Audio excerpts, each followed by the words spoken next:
Hey, what you doing? Oh, did you? Okay.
How is everyone doing today?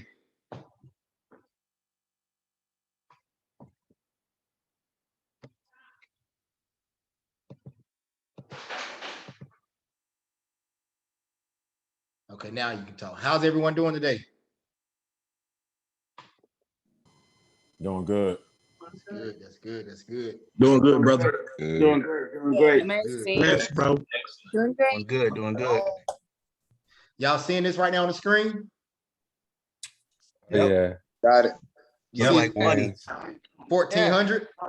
On a put. Wow. Yep. That's nice. Wow. 1,500. How many shares did he have to buy to get that much? This was like 4 shares of Tesla, I believe. But keep in mind, this is the thing about it. This is $1,500 in what? 30 minutes? 10 minutes? 15 minutes. Wow. 15 minutes. Okay. 15 minutes. 15 minutes. Where do you see the money on the screen? At the bottom, right? Right here where it says Yeah. profit and loss day, P&L day. Okay. Yep.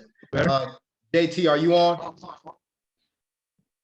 I am on. Good evening, everyone. Hey, JT. Good evening, JT. How you doing, JT? Hey, GT.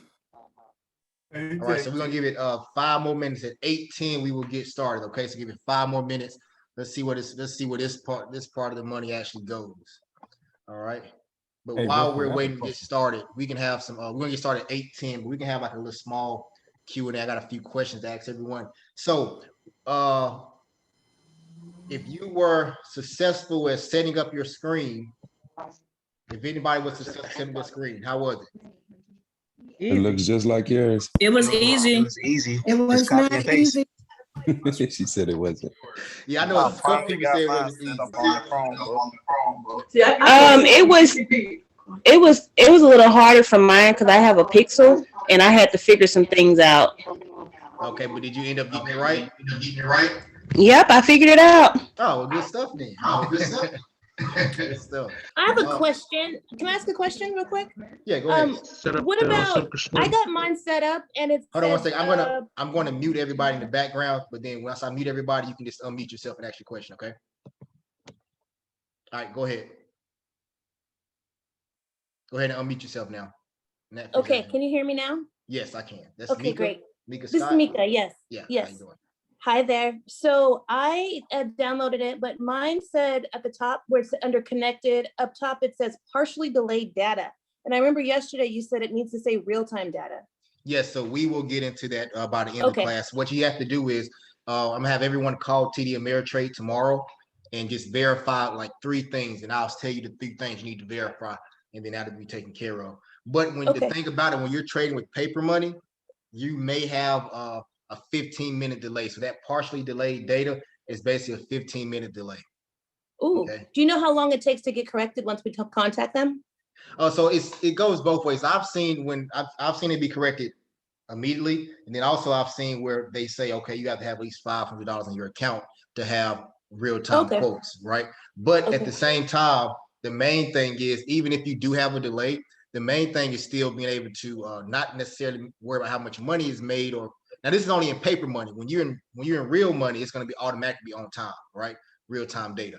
But in paper money, just identifying and making sure that you understand this right here on the screen.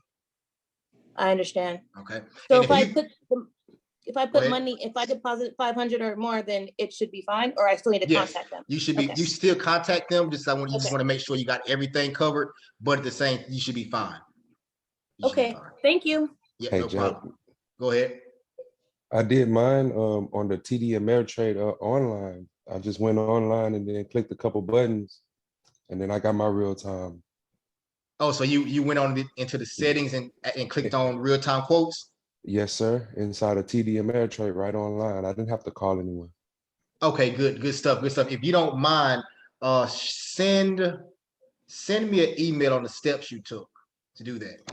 Yeah, I can tell you it's very easy. Just go into the settings and then under subscriptions, go to your subscriptions, Mhm. and then you scroll down and you'll see. You just I think you click on a couple buttons and I'll get it. I'll send Yeah, it. just to send it to my email and I'll send it out to the class. Because someone else sent it out before, but I think I misplaced it. But go ahead and send that to me. And I'll send it to the class. I really appreciate that. Hey, Chris. Also, we still want to give them a call, and I'll let you know what we're going to give them a call about in a few. All right, go ahead with your question. Yeah, I had did mine within like 5-10 minutes, so I wasn't able to actually unlock mine's online because I accidentally set mine as professional. So Okay. if anybody set theirs as professional, you're not going to be able to change it online. So what I did was, since they 24 hours, I went on ahead and called them. I got into a actual customer service rep within 2 minutes. I told him what I was trying to do. He was like, "Hey, I can just reset it, and then basically you sign all of the 3 agreements again, and then boom." He said, "Close out your account, open it back up. You should be good to go." And then boom. Okay, good stuff. Yeah. I also looked it up on YouTube. You know, that's YouTube College. So Right. Real talk. Right. Should've thought about Exactly. that. Exactly. So yeah, that's good. That's good stuff. Good stuff. Eli Taylor, a couple more questions before we start at 18. Eli Taylor, go ahead. Hey, Chris. I'm trying to figure this out as far as setting up my screen like yours. I thought we were supposed to get like a link and then click on it and it was gonna automatically populate. So what am I No, missing? so 'Cause that link, okay, go ahead. the link that I sent to you, did you get the email? I don't have any more emails since the last email for the meeting, and I apologize because usually y'all guys are rolling and on the laptop. I'm on my phone. I'm actually at work, but this the grind, man. Yeah, But, you but I gotta get it. Gotta do what you I got gotta my do. laptop up now, and I'll be at work officially in an hour. But I got my laptop up now, and I have a Mac. I'm sorry, I have a MacBook. If anybody can tell me what to do. Let me ask you this. So check your spam. So if you're not getting emails from me, definitely send me an email saying, "Chris, I'm not getting any emails from you." I got a few people saying they was not receiving emails, but just send me a message and let me know, because once you get the email, you just copy and paste this link into the setup up here and share, and then it'll pop everything will just come up for you, look just like my screen. It's fairly simple. So check your spam folder, make sure it's not going there. I make sure that each subject has the parentheses and says stock option trading class. Okay, so if you may just have to put in your search bar stock option trading class, and the email may pop up. But I sent it out today around, I believe, like 1 o'clock. I want to say 12:30, 1 o'clock. And I sent the Chromebook user. I sent the Chromebook one as well. So anybody for Chromebooks and iPads, I sent that email as well. So Kenneth iPad, go to your email. I sent the email that say for Chromebook users and iPad users only. Okay, Chromebook users and iPad users only. If you click on that particular, if you open up that email and watch that video, it'll take you through the steps. Okay.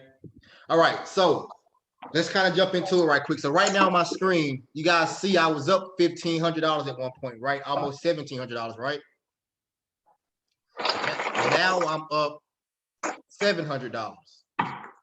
Okay. What happens is when once the dog runs away and the dog comes back to the owner, what I told you you're gonna lose money. You're gonna be losing the money, right? So that's how. So just get used to that emotional state. Okay. Let me mute it.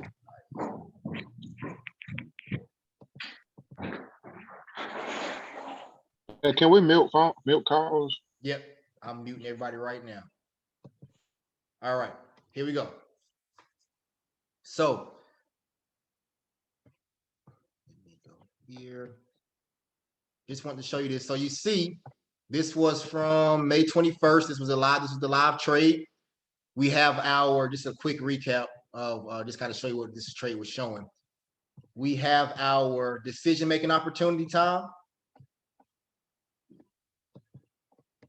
Decision-making opportunity was all of this right here. The green and yellow line right beside each other. Then we had a big candlestick, a big drop. Boom, a big drop right here. It hit our support. The next one opened up and broke through support. And we kept on a downward trend here, downward trend. It came back to the owner, went down again, and now it's working its way back to the owner. Okay. And you saw out of all of this in like 18 minutes, I got to a max of $1,700 in what was that? 18 minutes. Okay, but then you can see in the last 10 minutes, the dog starts coming back to the owner, and you see I'm at 768 right now. Okay, so that's how your money will will fluctuate. Okay, so when you're swing trading, you probably won't pay that too much of attention. But when you're day trading, that's going to give you a heart attack. It's going to give you a heart attack. Okay, so just get used to it. That's why. But if you up $1,700, there's no reason for you not to take your profit and close your computer for the rest of the day. You just made $1,700 in 18 minutes. Okay. All right. So let's get into it. All right. So today we have a few things to do. All right. We're going to go through the last chapter, which is risk management. Okay. And then we're going to, I'm gonna do a recap first, and then we're gonna get into risk management. And then from there, we're gonna focus on buying and selling. And I also have a video for you that shows you how to buy and shows you how to sell. Okay, so I'm gonna send that video to you as well tonight. Also, anyone that is receiving a message when you try to watch the videos that it has been downloaded too many times or too many viewers, let me know as well. What I'm going to do tonight or first thing tomorrow, I'm going to send a link out that will prohibit that, so you don't have to worry about that. Okay, so you don't have to worry about it. You can be able to download it as many times as possible and watch it as many times as possible. All right, and so let's jump into it. Okay, also while I'm doing this recap, if you were having issues, if you did not receive, if you was having issues setting up your screen, if your screen is not set up, please look in your email right now. Please look in your email right now. I'm going to send this email out again right now as we speak. Okay, I'm sending this email out. If you were not able to get in, a second, go ahead and just watch that video. I mean, it's going to take you a matter of maybe 5 minutes tops. Okay, 5 minutes top. Let's see, where am I?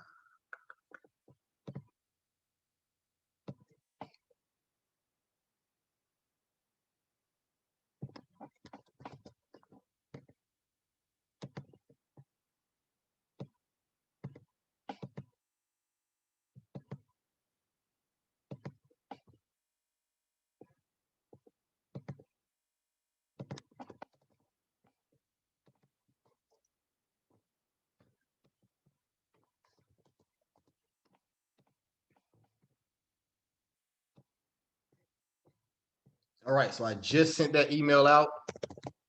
Everybody, your phones or your computers should be going off right now.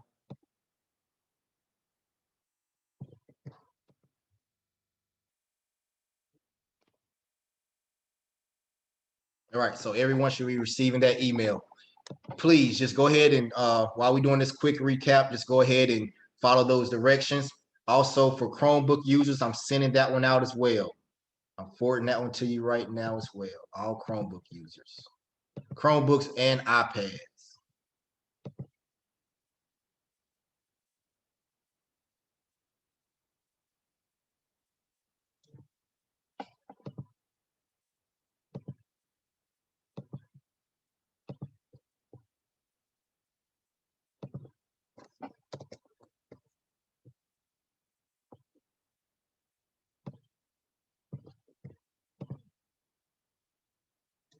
All right, I just sent that one as well.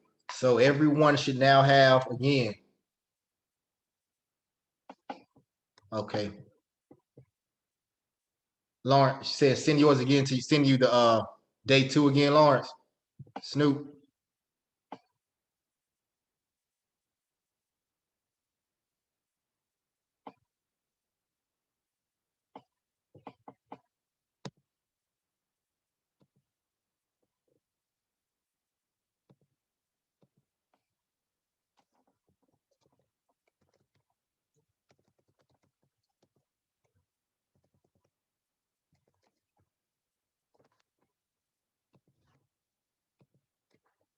All right. Hold 1 second, everybody.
All right.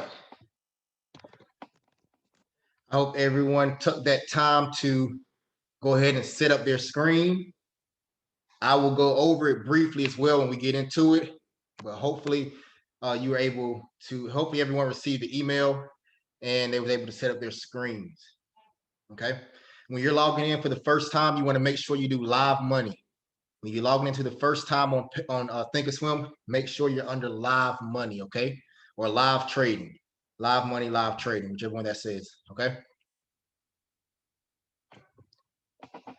All right.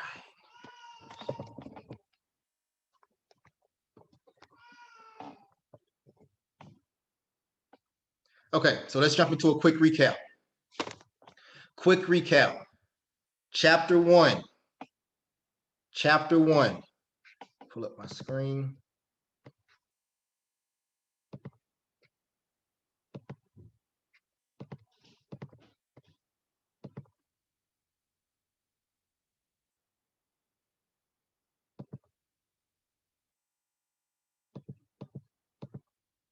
Okay, chapter 1 is your support and resistance, okay? Brian, there's a if you're logging in on a Microsoft, like a Windows computer, there's a button when you're first logging in, there's a button that you can click and make it go to live trade or paper trade. Okay.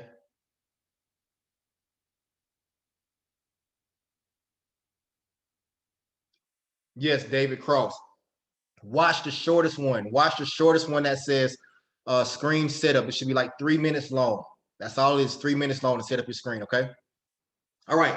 Now, for support chapter 1. Chapter 1, I'm going to do a full recap of going to an actual stock. Okay. So what I want to do is start from here. Someone tell me a stock in the chat to actually do a breakdown on. Anything except for AMC, because AMC is just crazy right now. All right, I seen BA. BA, that's Boeing. BA. All right, so let's do BA. Okay, so what I'm gonna do for BA, I'm gonna start. So fresh start. You wake up in the morning or you about to go to sleep at night and you say, okay, I want to jump into a swing trade. We're gonna do the swing trade part first. I want to jump into a swing trade. BA is one of the stocks I want to look at to see if I want to jump into a swing trade with BA. Okay. First thing I do, chapter 1. Now this is very important. So it's recorded. So go back and watch what I'm about to do right now, because this is what you're going to do every single day, day in, day out, day in, day out. Okay. So the first thing that I'm going to do is I'm going to do my support and resistance. So I'm going to the 3-year week, 3YW. 3YW to set up my support. And Trezon, were you able to get everything set up after I talked to you?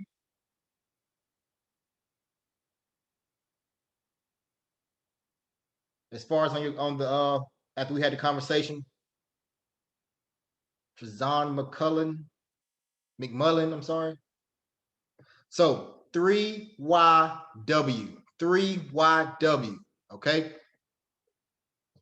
So 3YW, the first thing I'm going to look at, what is my highest point? My highest point right here is this 446.01. Okay, mark that. That's going to be one of my ceilings. Okay, then I'm going to come down here to my lowest point, $89. Got down pretty low. That was around the Corona time. Okay, so I'm going to go ahead and mark that just because, even though we know it won't go back down there probably. Also, let's look now. Let's go to the right and look back and see what some of the levels that were hit. This level was hit once. Well, this level was hit 1 week and 2 weeks. So think about this. If I'm looking at something for if I'm looking at the 3-year 1 week, if one candlestick hit that mark, that means that candlestick was there almost for 5 days. So if it hits there twice, that's a good mark to put down. So I'm gonna put this mark down right here as a level. Okay, I'm looking right here. It kind of hit, went up, hit, went up, hit, went up, hit, and then finally broke through. I'm gonna mark this as a level right here. Okay, I look right here. Let's see. I zoom in some. I see we hit right here. hit right here again, and it went up. So that's pretty important. That's a pretty important level right around here. Draw that as another level, and you can see right here we have some action right here too, right? Okay.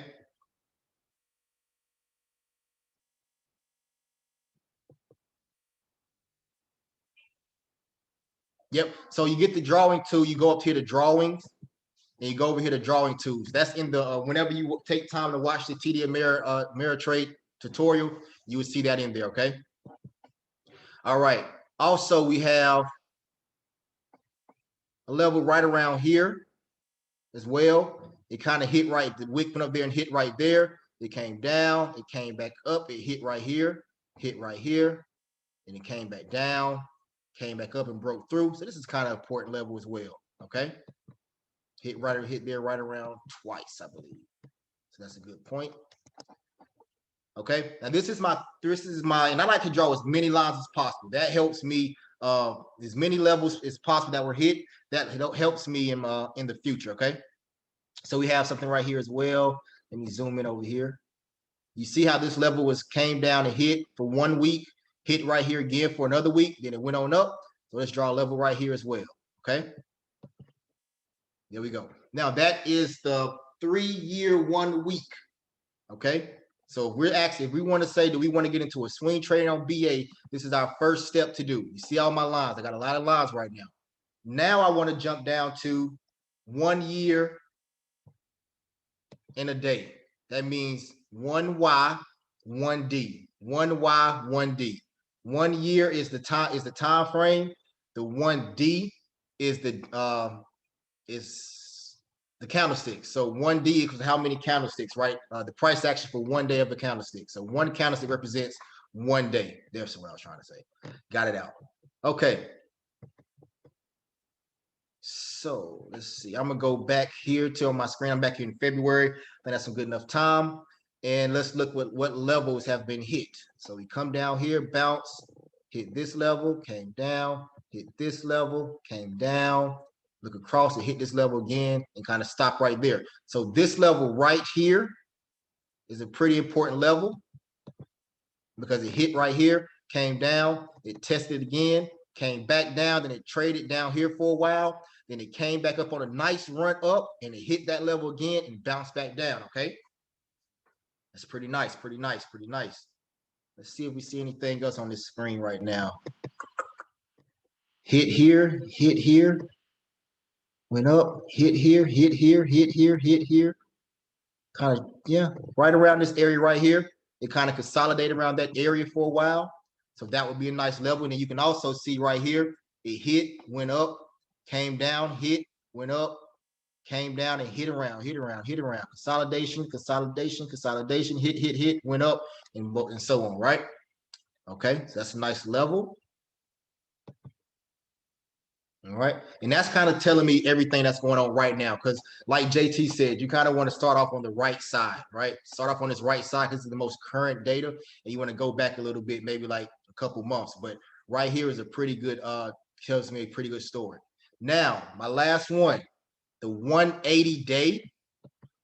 Some people may say 6 months, but this one, mine says 180 day and 4 hours. Okay, 180 day and 4 hours. All right. 180 day and 4 hours. Zoom out a tad bit. Now let's see which levels have been hit. And you see my lines are still on here from previously. So which levels have been hit and what levels have been holding strong. Let's see. So we see right here, hit one. Let me zoom in some. So right here, hit, kind of consolidating this area right here, right? This is that 227, from that 227, 225 range. Somebody else said 240. Let's take a look at 240. 240. Somebody said 227. Yep. 247. Okay, let's look at 247. Somebody pointed out 247. Yep. This area right here has been consolidating for 4 hours, another 4 hours, another 4 hours, another 4 hours, another 4 hours. And that's where we are at this very moment, right? This is where we at this very moment, right around here. I'm gonna draw this level, okay? That level is drawn. And we see that it hit right here one time before, and it broke through it. It came up here, hit again. That's a good level, good call out. Good call out. Another level. Let's see. So let's look at this. Let's look over here first, right? Check this out. See how this level kind of consolidated right here as resistance? Nice resistance. And then if we look over here, let me zoom out so you can see it.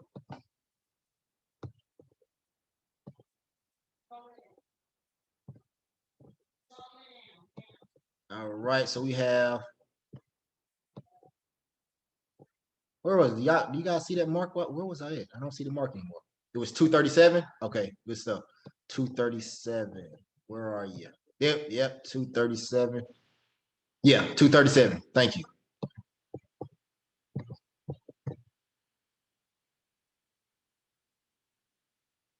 So we have good consolidation, consolidation, consolidation, consolidation. Then we have consolidation right here as well.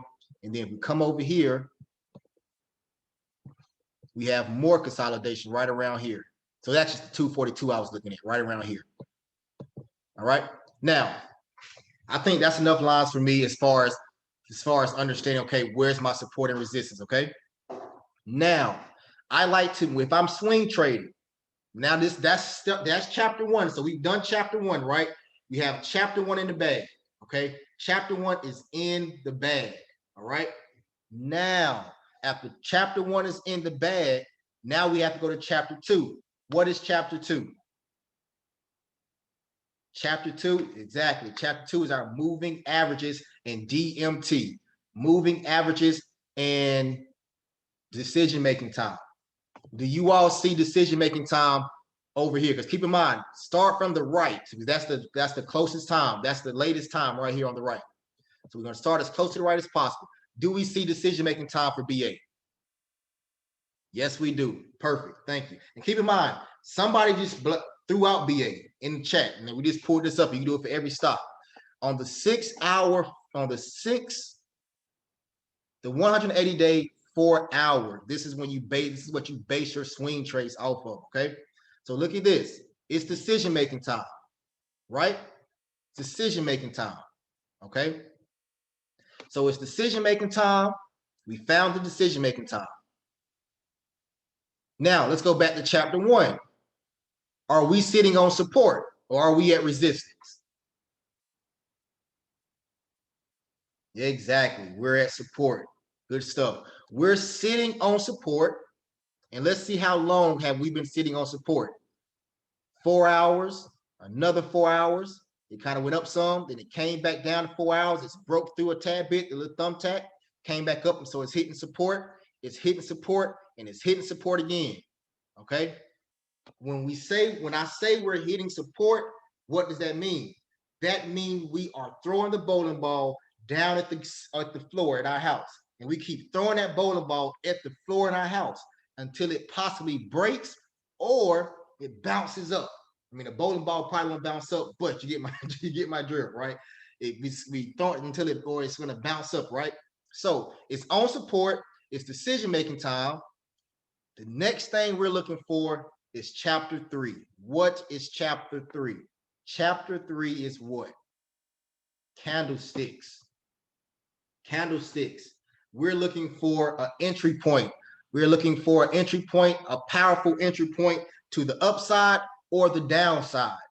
Okay? The upside or to the downside. So tomorrow, here we go. So tomorrow, what we're looking for is we're looking to see in the morning when pre-market comes, do we have a big drop, a big bounce up, or we're going to have a big drop down? Okay. If we have a big drop down, that means that our support has been broken, right? So we're looking for a big boy candlestick to the upside or to the downside, right? Okay. So if you're in a swing trade and you want to swing trade BA, this is the perfect opportunity to watch BA tomorrow and see what that green line does on the 180-day 4 hour. Okay. Pre-market starts at 4 a.m. to 9:30 or 5 a.m. to 9:30. One of them. I can't remember exactly which one. Okay. Next thing is volume. Okay. Volume. We look right here. We see on Friday, the first part of the day, we had pretty high volume. Why? Because it's above the goal line. Eastern time. Eastern time. Remember, like I said, when it comes to volume, you want to see your volume above the goal line right here. So early in the day, the volume was above the goal line. As we got to the latter part of the day, the volume dropped. Okay, the volume dropped some. It's right at the average line. Okay, so what we're looking for also tomorrow pre-market or tomorrow once the market open, what is the volume looking like? Okay, was support broken? Did the green line make a decision if it's going to go up or down? Those are the things we're looking for. All right.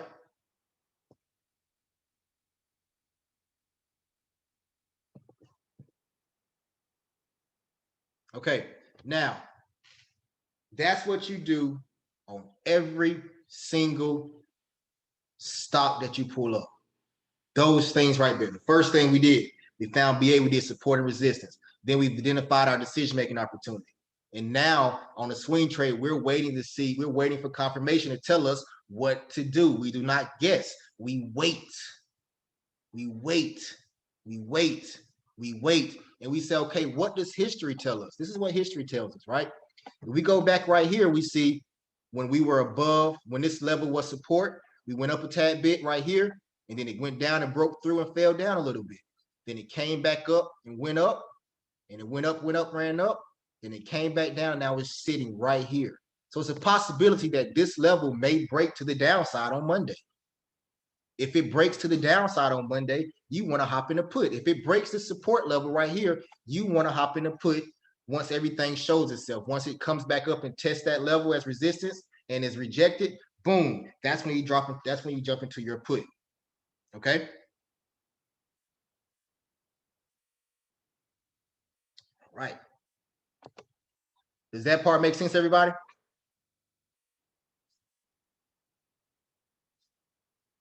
Is that, like, when I say it's that simple, it's really that simple for your chapters. Drawing your support and resistance, go ahead and identify your chapters, okay? I mean, identifying your decision-making time and wait. Now, if you're doing a day trade, if you're day trading, you do everything we just did, right? The next thing you do is you jump down here to the 15 minutes. So if the market opens at 9:30 Eastern. So probably around, I would say about 9 a.m. You want to go ahead and start drawing your you want to go down here to the 15 minute, and you want to start drawing your support and resistance for your day trades based off of the pre-market. And then you want to go down to the 5 minute, and draw your lines for your support and resistance. Okay, remember, like I said yesterday, you want to get your highest level of pre-market to your lowest level of pre-market.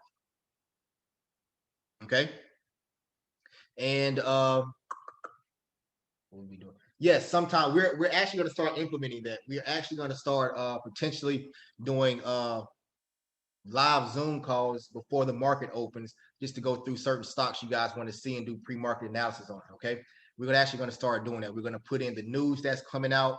We're going to say how everything went in the post market, and then so we can give you an idea of what you're looking for. Okay, we're definitely going to it's going to definitely ramp up in this Discord. Okay, that's with the Discord. That's in the Discord. So that's like daily. I mean, that's going to be daily. But I'm gonna get into all that in a few. Okay. So basically, that's what you do when you day trade. You're getting ready you set your support and resistance on the 15 minute and the 5 minute. So once the market opens right at 9:30, boom, you see, and you're ready to jump into it and see what happens. Okay. All right. So I hope everyone understands that. If you do not understand that, promise you, trust me, just go back.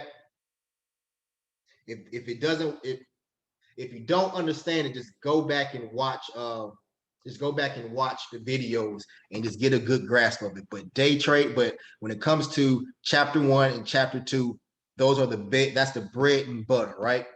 Bread and butter. Now, if we go back to the 4 hour, right? Let me go back to the 4 hour. If we go back to the 4 hour, and this thing right here was like this, and I had a big boy red candlestick right here instead of this small green one. I had a big boy red one right then and there. I'm saying, okay, it's probably put time because it's broken to support overnight. It broke support. You know, I'm gonna wait and see what happens in the morning, but I'm looking at possibly putting in a put. Okay. And then one other thing to get me some more information. What does the 1 year, 1 day look like? The 1 year, 1 day look like this for Boeing. So we see, what do we see? So if we take a close look at that, at this right here, what do we see that's happening? Okay. 1 year, 1 day. 1 year, 1 day, because you want to do your analysis on each one. 1 year, 1 day.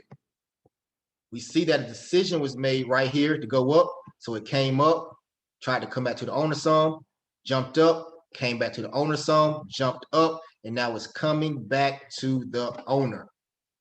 Right? It's coming back to the owner again. All right. Okay. Let's do one more like that, okay? Let's break down one more. I want you guys to really get it. So let's break down one more. Somebody throw a stock out there. Any stock. NIO, N-I-O, N-I-O, NIO, N-I-O. I may have some levels of NIO already. Yep, we got some old levels. Let me erase those. Move drawings, clear set. Yes.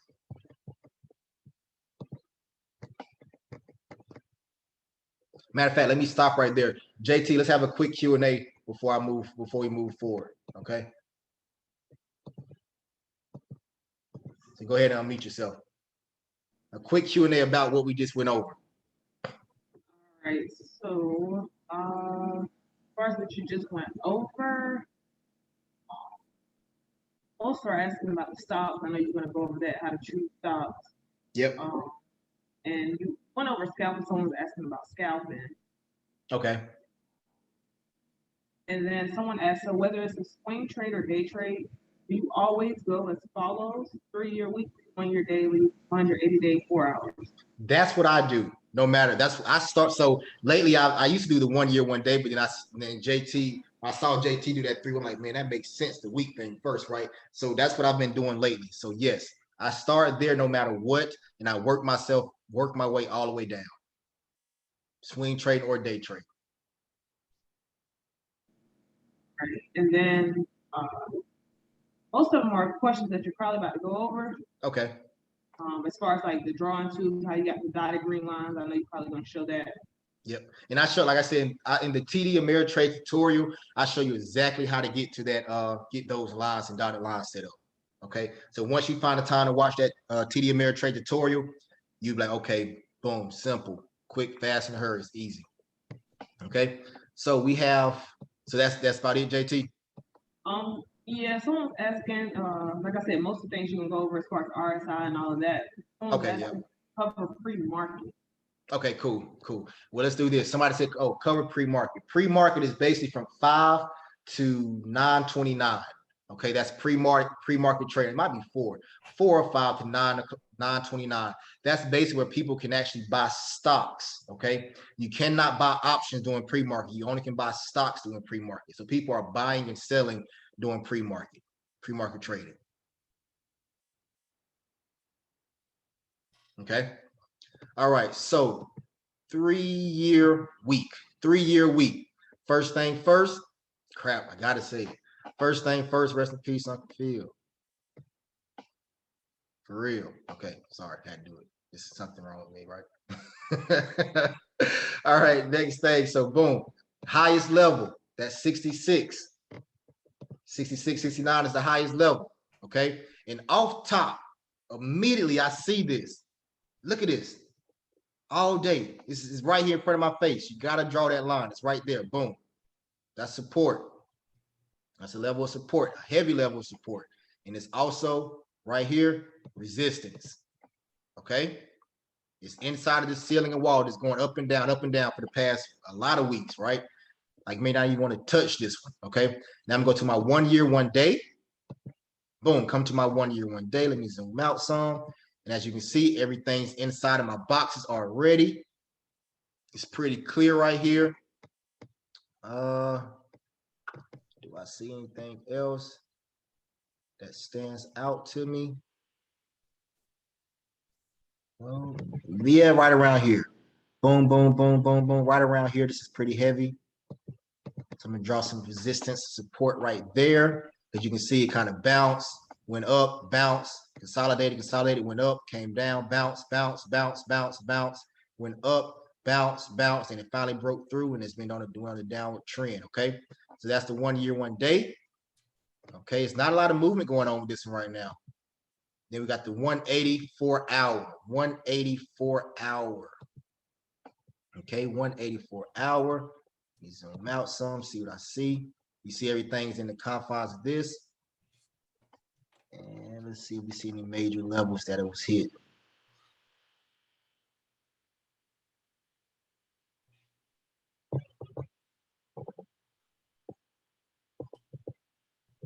We started probably like April. Yeah, we go zoom in right here. Okay.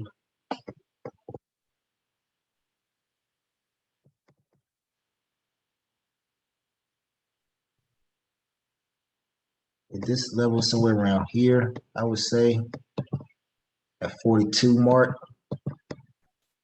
Okay, right here was a pretty strong level on the 4 hour. Come down here. Recently, this was a strong level. It broke through. Yeah, it's like almost every $2 we have a breakthrough right here. I like. Right here, I like. Yeah, so it seems like every 34, 36, 38. It seems like every $2 is, yep, right here at 36. It has some nice support right there too.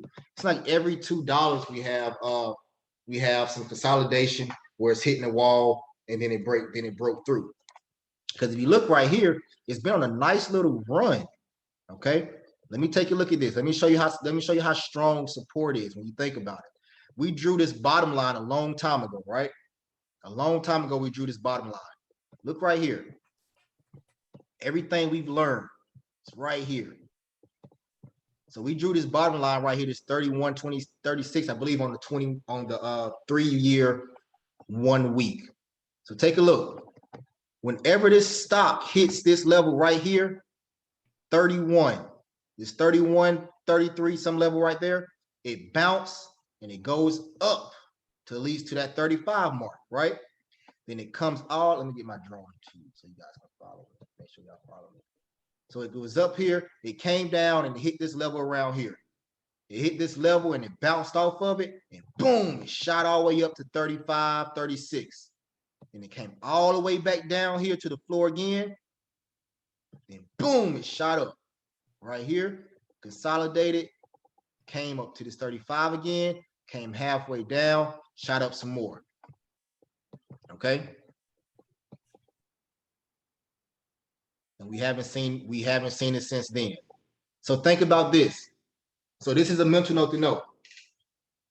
Whenever NEO is in between that $32 and $31 range, you buy a call, hands down, unless the market is crashing it because of Corona or something. If you ever see NEO, right now NEO is at $41. It would take a major blow for it to go back to 31 or 32. But if it does, you buy you a month expiration call and you ride that sucker out because it's going to go up.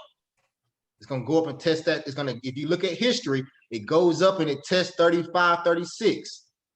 Okay, it tests 35, 36. So at 35, 36, you sell, take those profits, wait for it to come back down some and see when it starts to go back up. Okay, once you start looking at this every single day, it's going to become easy like clockwork to you. I promise you. All right. Now, so we see NEO has been on a crazy run lately. If we go back to since May 24th, NEO was at $34. May 24th, Look at this decision-making opportunity. This is how I want to show you that decision-making opportunity is so powerful when it comes to swing trading and this 4-hour cut and the 4-hour time frame. Look at this decision-making opportunity on NEO. All of this right here, from here on up, all of this is decision-making opportunity. Y'all see it? Look at that decision-making opportunity right here. Simple. You see it. Next thing you know, the green line says, okay, I'm about to go up. But where are we? Are we on support or are we on resistance right now with the decision-making opportunity? Support. Resist. No, support. So we're on resistance because this is it tested this, it came back down, and it's coming back up to test it again. So we're on resistance right here. This is resistance, okay? Yep. Let's see. All right, so we're on resistance right here. Okay, the green line says, okay, I'm about to go up. Okay, the green line starts going up. We get a big confirmation candlestick. Now keep in mind, this is a 4-hour candlestick. We get a big confirmation candlestick that this stock is going up. Now, that's a big boy on a 4-hour so if you're swing trading, this is a big boy. Big boy. The green line starts to go up. You got a big boy. It broke through your resistance. Then the next candlestick that opens up, it breaks. So it broke through the first resistance and it breaks through and it hits the second resistance and break through. This is the opportunity for you to get in on a what? Exactly. Exactly. Get in on a call. Exactly. Get in on a call. Now, since this was a big old candlestick, so what do we know is going to happen? When the candlestick gets far away from the owner, what does the owner do? Yes, he pulls it back. So boom, it jumped up big. You got into it, right? You got into this swing trade. You bought a 3-week, 4-week expiration date. You got into this swing trade, and now for the next 2 to 3 days, you're trading sideways. Okay, you're not losing money, but you're not making money. Not losing money, you're not making money. It comes all the way back to the owner, and when it comes back to the owner, what does it do again? It runs up again, right? Okay, so you're looking at this as us on your swing trade. You're going back and looking at this overnight like, wow, I'm seeing this, right? Boom, it runs up. You made more profit. You in a swing trade. What do we expect again? It to pull back. It's pulling back. It's pulling back. It's pulling back. It's pulling back. It got to the owner again. What did it do? Boom, shot up again. All right. Okay, what happened again? It ran away. What do we expect? We expect for it to come back. Tell me this. Why haven't we sold, anybody? Why haven't we sold? Why did we not sell yet? Thank you. Somebody said, I can't remember who said it. It did not break that green EMA, the non-EMA. It has not broken that EMA. Okay. Now you could have sold and tuck your profits by now. Tuck your profits when it pulled back to the owner. So for example, it ran up, boom, you could have sold, tuck your profits and wait for it to pull back to the owner. As soon as it get to the owner, if it start to run up, you buy in again, right? You could have played the game like that if you wanted to, but we're still in this trade. If we're saying, okay, I got a 3-week expiration, I'm gonna really let this thing, I'm gonna really let this thing roll out, ride out with you, right? So it came back to the owner right here. And then what happened again? It was a big boy jump. Boom, straight up. Look at that. Look at that. Profits, profits, profits. Listen, this is from May 24th to June 1st, right here so far. This is mortgage payments, car payments, multiple mortgage payments. All you had to do is let it ride out. That's it. All the thing you know is it has not broken. It hasn't broken the non-EMA. If it hasn't broken that non-EMA, listen, I'm riding. Okay, I'm riding it out. Let's keep on going and see what happens. Now, We done rolled this thing right? We done made some good money, right? So it came up here and boom, this thing shot straight up. Good stuff. Shot straight up. So what's going to happen now? We know what's going to happen. It has to come back, right? So you could have took your profits already, or you could have said, nope, I'm going to still ride this thing out because it has not broken my EMA. And watch this. It comes back. The dog's with the owner. The dog's with the owner. And boom, it broke. Sell. Get out. Get out. You're selling right here at $40-something.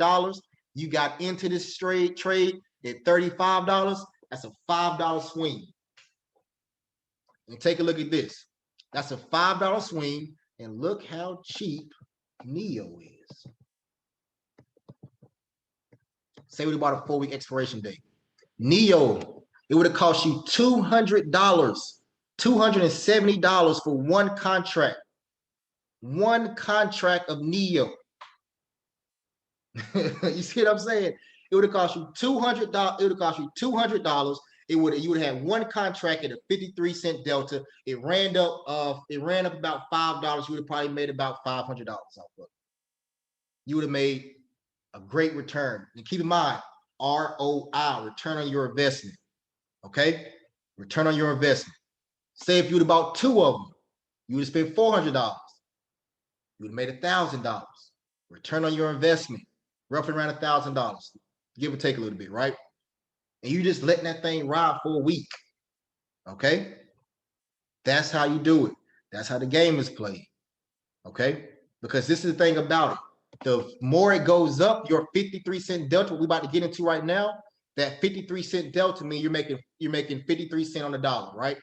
But as it goes up, that 53-cent delta goes up to 67, 75, 80, 84, so on and so on and so on.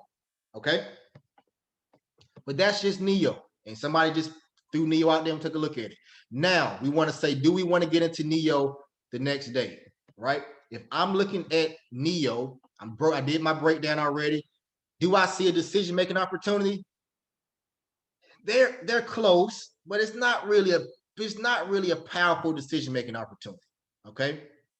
Also, what I see is the decision-making opportunity was back here. It went on a nice ride up and it came down. It tried to go back up, but it did not make it back up. It came back down. If I have the option between NEO and BA, I'm sticking with BA. Okay? And I'm watching BA. That's what you do, guys. That's what you do. That's how you do it. Okay? All right. Next thing. Let's jump into, I'm about to go into Delta and everything in a moment.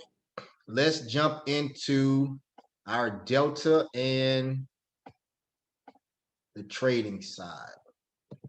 And then we do risk management after that. Okay, everyone. Also, this is in the tutorial as well, but we're gonna go through it right now as well. All right. So when you want to buy a particular contract, you go to trade. And like I say, this is in the tutorial as well. Trade all products. Trade all products. Trade all products. Okay. Then you click on all products. All right. And when you come here, what you will see is you see the option chain. The option chain. The option chain right here. This is what you select, the option chain. This gives you the opportunity to select the expiration date that you want to actually buy. Okay. Now, some previous questions were, which expiration date do we actually choose? Okay. This is what I say for everyone. When you're looking at when you're swing trading, I tell everyone to go at least 3 to 4 weeks out. Okay. Now, if you choose 3 to 4 weeks out expiration date, this week we're in June 6th, right? So it's June 6th. So this is June 11th will be 1 week. This will be 2 weeks, June 18th. This will be 3 weeks, June 25th. And this will be 4 weeks, July 2nd. So I will come here and I will buy a contract for July 2nd. Okay. The reason why you do that, when you're swing trading, you have a delta. Well, we're going to get into that in a moment. I'll get into that in a moment. All right. So this is your expiration dates. So swing trading, I tell everybody go 3 to 4 weeks out or longer. Okay. 3 to 4 weeks out or longer. If you're day trading, I tell everybody, listen, Monday, Tuesday, and Wednesday, you select this first one up here, the same week. We call it the same week expiration. So this week is starting June 7th and it expires June 11th. I would say you buy Monday, Tuesday, and Wednesday. You buy June 11th. But on Thursday and Friday, you buy June 18th. Okay, because on Thursday and Friday, your delta is going to move so fast that you can't keep up with your profits will be lost off of one candlestick. And I'm going to show you that. Okay. So once again, I'm going to repeat that. If you're doing swing trades, I tell everyone to choose an expiration week 3 to 4 weeks out or farther. If you want to, you can choose all the way. You can go all the way to January 20th, 2023. That's a 2-year expiration. You can do that if you want to. Okay. Or you can go out to October, November 19th, 2021, whichever one, but long as it's at least 3 weeks out. Okay. If you're day trading Monday, Tuesday, and Wednesday, you can choose the same week expiration. The same week expiration. That means the expiration means the day you have to sell it by. Okay. The day you have to sell it by. On Thursday and Friday, you want to use the next week expiration date. So you will use the June 18th expiration date. That's the day you have to sell it by. Okay, so your expiration dates are the dates you have to sell it by. So, for example, and this should say, why do you have to go out that far? When you're swing trading, you're basically saying, okay, I want to potentially hold this stock out for a long time. So I want to go through all the ups and downs, because you're going to go through ups and downs. The thing about it is, when you're going through the ups and downs, if you have a 1 week expiration, if you go down, your delta is going to drop down. And when you have to, it takes a long time for it to build up. But if you're out 3 to 4 to 5 weeks, if it goes down, your delta may be at 0.5. And I'm going to explain delta. So this might go over your head, but I'm going to explain it to you. If your delta is at 0.5 and you have 5 weeks out before you have to actually sell it, your delta may go down to 0.48. But if you have a 1 week expiration and it goes down that same amount of same price, your delta may go from 0.5 all the way down to 0.335. And then you have to build all the way back up. It takes a long time to build back up. But I'm about to show you that right now, okay? I'm going to break it down to you right now. So, but expiration dates, these are your expiration dates, okay? Those are your expiration dates. Now, let's go into an expiration. I'm just going to choose the first one. Okay, the first one. All right. This is where you buy it, okay? This is your option chain. This is where you buy. So what we have here, this side is your calls. This is where you buy calls at, okay? This side, the left side is where you buy calls, and you see calls right here, okay? The right side is where you buy puts, all right? The right side is where you buy puts. And you see right here, puts. Okay. Left side calls, right side puts. All right. So right here are the 4 things, really 3 things, because we don't really worry about the bid. But these are the things that you worry about. The things that you're looking for when you go in to buy a particular stock, okay, or buying a particular contract, all right? First thing, delta. Your delta. Your delta is how much money you're making per dollar made, okay? Per dollar made, how much money are you making?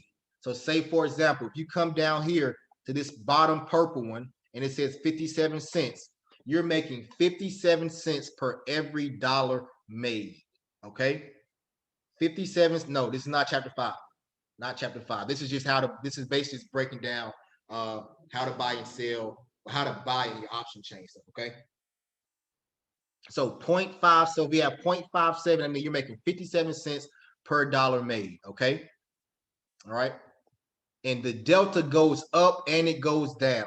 So if you're in a call, okay, and you say the stock price is going to increase and you buy this contract right here, and you have a 57 delta and the stock starts to increase, your delta will increase. Okay, so you may start at 0.57, but you may end up at 0.69, 0.74, 0.79. And as it goes up, you're making more and more money per dollar. Okay. So for example, let's break it down into tens. Okay. If you have a 57 cent delta and this stock goes up $10, you make $570. Okay. Now I'm just using $10 as an example. You make at least $570. If you buy this one at 0.94 and this stock goes up $10, you make at least $940 because you have a 94 cent delta. Okay, does that make sense? All right. Now, the mark price right here, the mark price. What is the mark price? The mark price is the price that the current contract is actually selling at. Okay, this is the we're not selling but trading at. The current price that the contract is actually trading at is trading at $1.52 at this very moment. Okay, so that's what the mark price is. The price the contract is actually selling at. Okay, the bid price is the price that people have put bids in to buy it. Okay, so we have buyers right here at 150. Okay, that's what the bid price is. We don't pay that much attention. The ask price is the price that the people are trying to sell it for. Okay, the price that the people are trying to sell it for. They're trying to sell it for $1.55, but it's only trading at $1.52. Okay, they're trying to sell it for $1.55, but it's currently trading at $1.52. Okay, let me go through that again. Delta, how much money you're making per dollar spent. Okay, so for easy math, if you got a 0.57 delta, if the stock price goes up $10, you make at least $570. Okay, the mark price. The mark price is the current price that the contract is trading at. The current price that the contract is trading at. Okay. The bid price. The bid price is the price that people have put bid orders in. They're saying this is the price that I want to buy it. Okay, that they want to buy it. The ask price is the price that the sellers want to sell it. This is the price that the sellers are trying to sell their contract, their optional contract in, okay? All right. Okay, so delta, mark, bid, and ask. Does everyone get the understanding of what the delta, mark, bid, and ask is?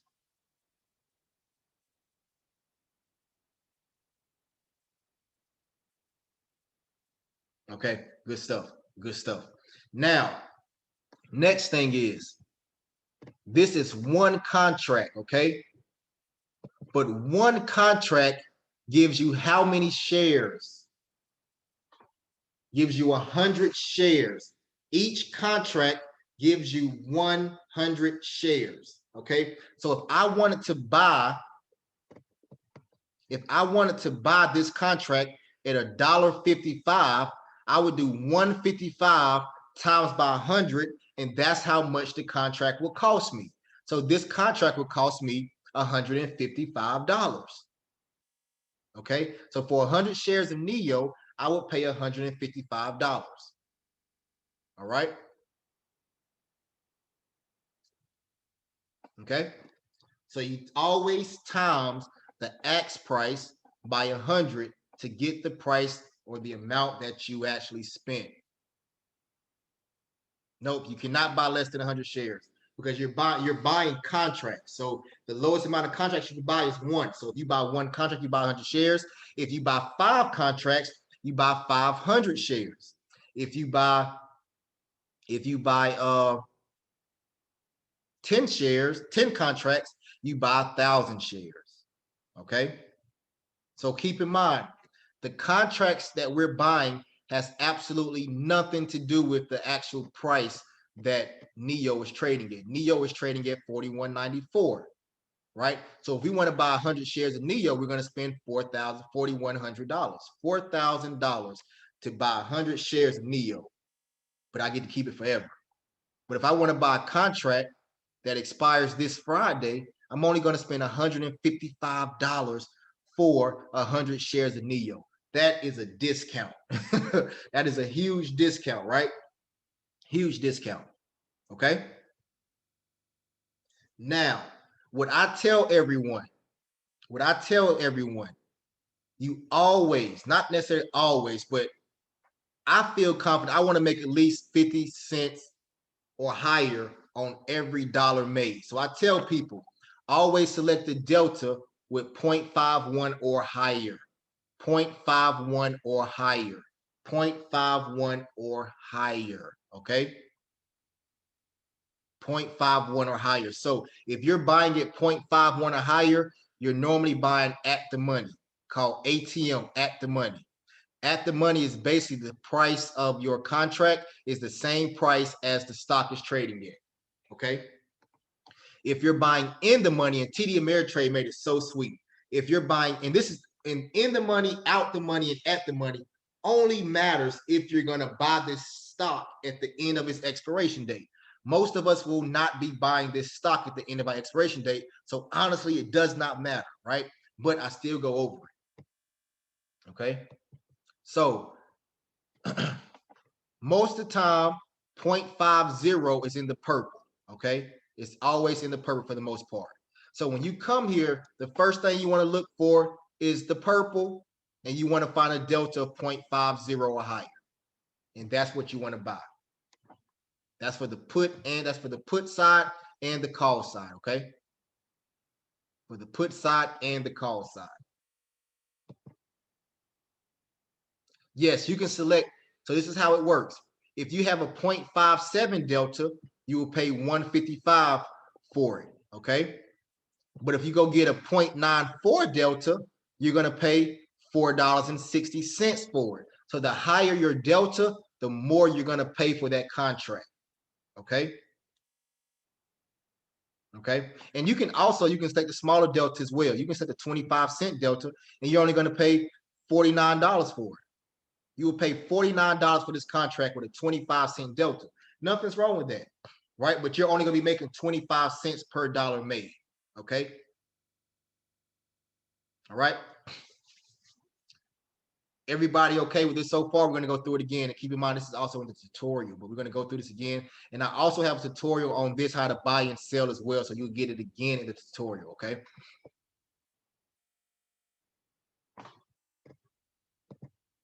All right.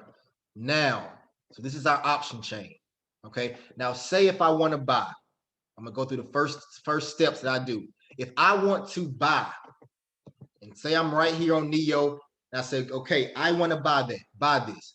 The first thing I do, the first step I do, trade all products. Trade all products. Okay. I select my option chain. Boom, my option chain opens up. And then I identify if I'm going to be swing trading or day trading. Say if I'm swing trading, I'm going to find me something 3 to 4 weeks out. Now, this is very important.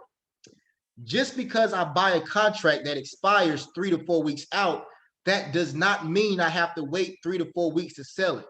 I can sell that contract the same day if I wanted to. Or I can trade that, I can buy that contract at 9:30 for a 4-week expiration and sell it at 9:50. Take my profits and get on through, right? So for example, if you made $200 off of it and you only want to make $200, okay, take your $200, make your profit, wait for a decision-making opportunity, and do it again. But if you want to just hold it out, like you just want to put your computer down or your phone down, just ride it out for a couple weeks, you can do that too. So there's no limit on when you have to sell it, okay? I mean, there's no limit on when you can sell it before your expiration date. You can sell it anytime before your expiration date, all right? So for this example, say we're going to do a swing trade, all right? No matter of fact, let's go back to BA and do our BA example. Let's start from an actual real one and do our BA example, okay?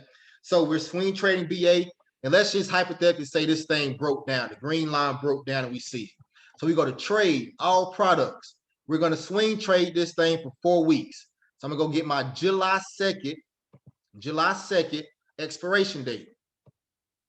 I'm going to come here and we're buying puts, okay? We're going to buy a put.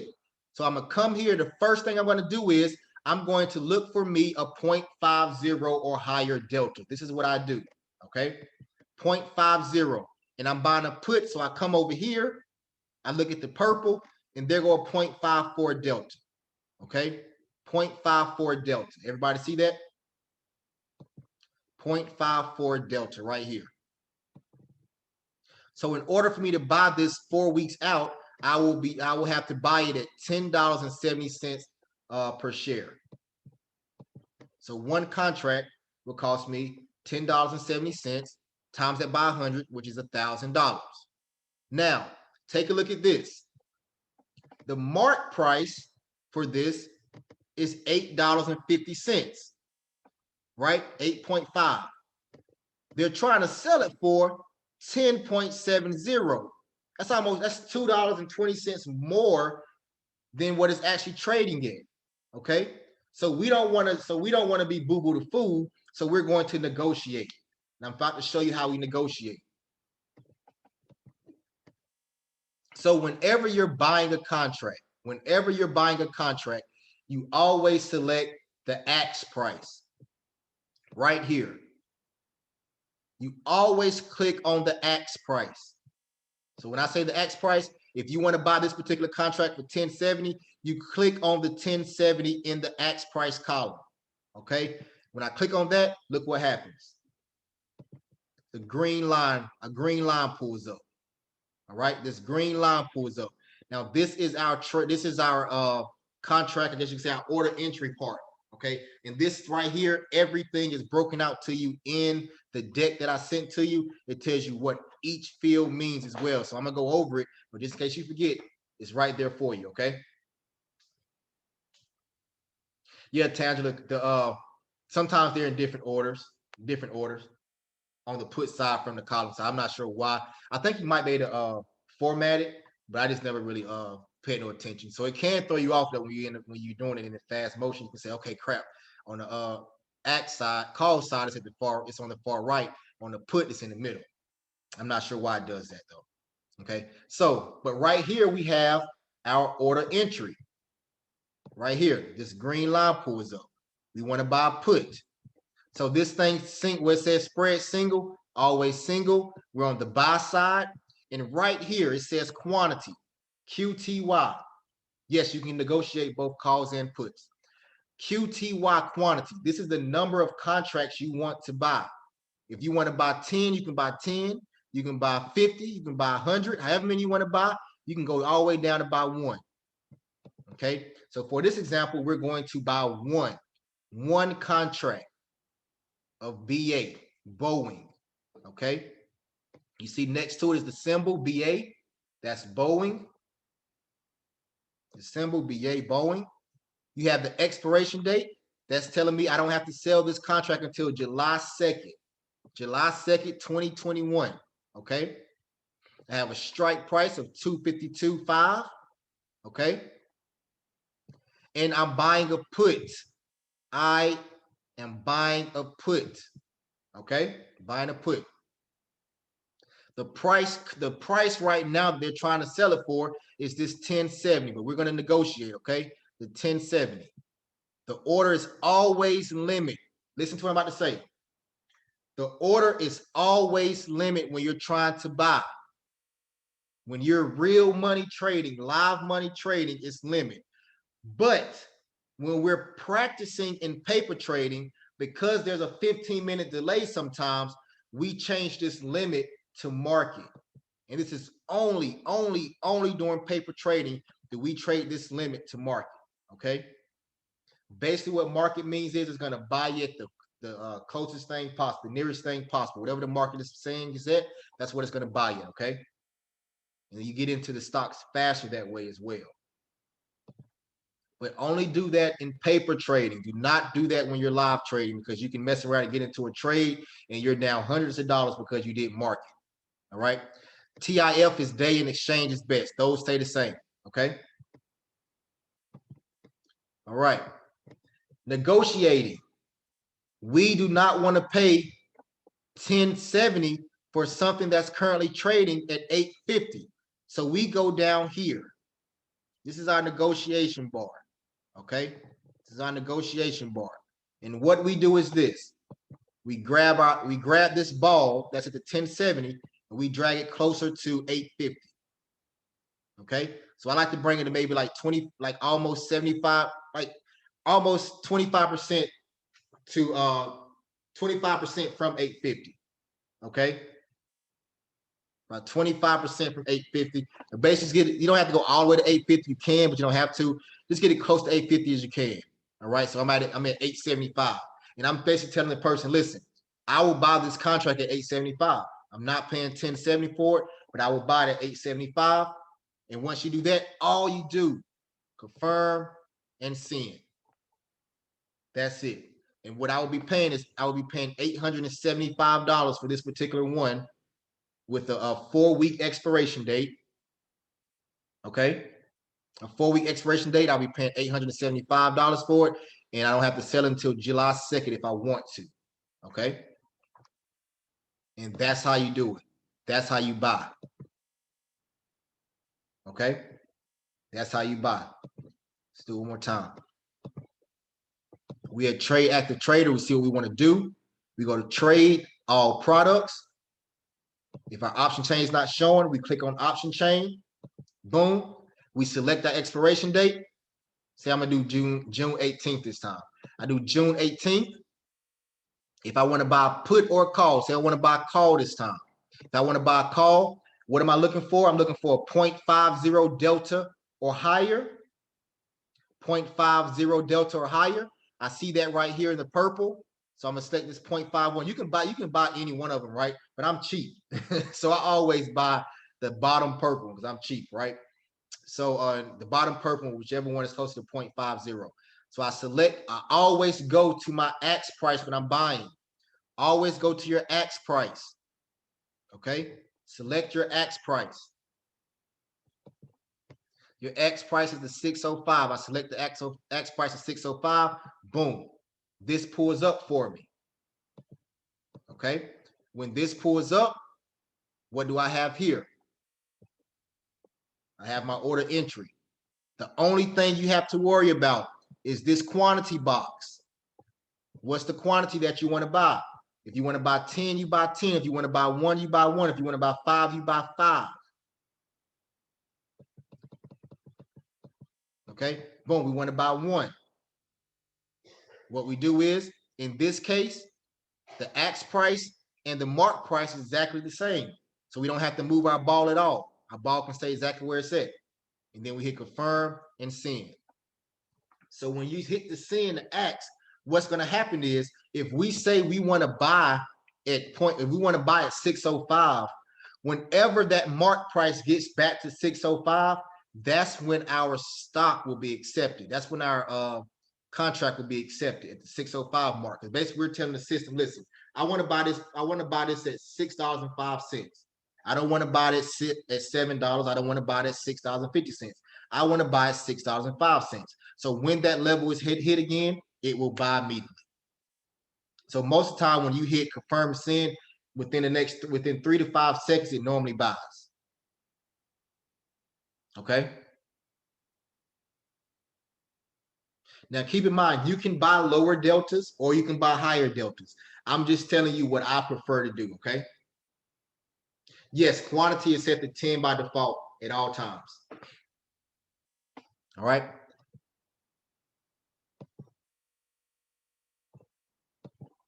Okay, so buying is fairly simple. Okay. All right, buying is fairly simple. Okay. Now, somebody asked the question, what are the pros? Well, first of all, let's stop right here. Let's have a quick Q&A, JT, related to the option chain, okay? Buying and selling and the option, well, buying and the option chain, okay? Let me unmute you.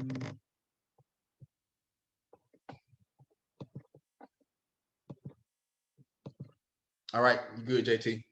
All right, so someone's asking about the default, the quantity set by 10, asking if that's the system default. Yes, that's the system default. It will always be at 10. All right, and why is the option chain yellow and white? There was a couple of questions about that, so. That's a great question. I'm gonna be honest, I have no idea. I have no idea why some of them are yellow, some of them white. Most of the ones that say weekly are yellow, but I mean, honestly, everyone is weekly, so I'm not 100% sure why. All right, someone was just asking, do you always buy one quantity? So this is where you're gonna have to, this is where you're gonna get comfortable with, right? So me, for example, I do the same thing over and over and over. I buy 4 contracts of Amazon every time I buy Amazon. 4 contracts, okay? So when you find out how much money you're gonna start trading with, once you get comfortable and you find out, okay, I'm ready to start trading for real, you're gonna say, well, with live money, you're gonna say, okay, I'm going to buy 3 contracts every time. Okay, or you're going to buy 2 contracts every time. You're going to buy 6 contracts every time. You want to get into that groove of buying the same thing over and over and over and over and over. Okay, you don't want to be, okay, this time I'm about 10, this time I'm about 5, this time I'm be 7. The thing about the stock market is you want to get into a groove, and you want to get into a consistent groove. The same way if you drive to work every day, you take the same route to work every single day, unless there's a major detour. If there's a major detour, you take a major detour. But if not, you take the same route to work every day because it's the norm for you. Okay. All right. Not sure about this question, but it says, when does order change? I'm confused. Paper trading versus live. When does order change? I'm not familiar. Let me see. Order change. Paper trading versus live. Not sure about that question. All right. So, what is the pros and cons to buying higher or lower delta? Okay, so when you buy higher delta, right? So if you think it's going to go up and you're at a 0.50 cent delta, I mean, you're going to make 50% of the money, right? 50 cent on every dollar made. Okay, so in that, that's the main thing. You're going to make more money faster. If you have a 23 cent delta, you're going to make 23 cents on the dollar. Okay, which is, I mean, you're making money, but not as fast. Now, the cons is this: if you buy a 50 cent delta and it goes the opposite way, say if you say it's going to go up and it goes down, now you're losing your money at 50 cents on the dollar. Okay, you're losing at 50 cents on the dollar. So if it goes down $10, you lose $500, at least $500, right? But if you buy the 23 cent delta and it goes down, you only gonna lose $230. So it's give and take, right? Give and take. All right. Longer contracts cost more. Higher cut. Say it again. Like basically saying the longer the time frame is your contract, does it cost more? Great question. Take a look at this. Strike price 250. Okay. Strike price 250 for BA on an expiration date for this week, for June 11th, costs $4.05. Right here, $4.05. A 250 strike price. Okay. If we go down to July 23rd, that same contract costs $13.30. So yes, it does cost. The longer you hold it for, the more expensive it will be. The longer you hold it, the more expensive it will be. Great question. Great question. All right. So someone asked, so once you have made your call or put option, what do you do then? Do you go back to your chart? Exactly. Once you buy everything, you go through the process, you buy, you just go back right here to active trader. And then down here, you will see positions. And you know, like what I was showing you guys before class started, where you can see that live trade, where you can see your P&L money going up and down. This is where you'll be at, and you'll be watching it step by step if you want to.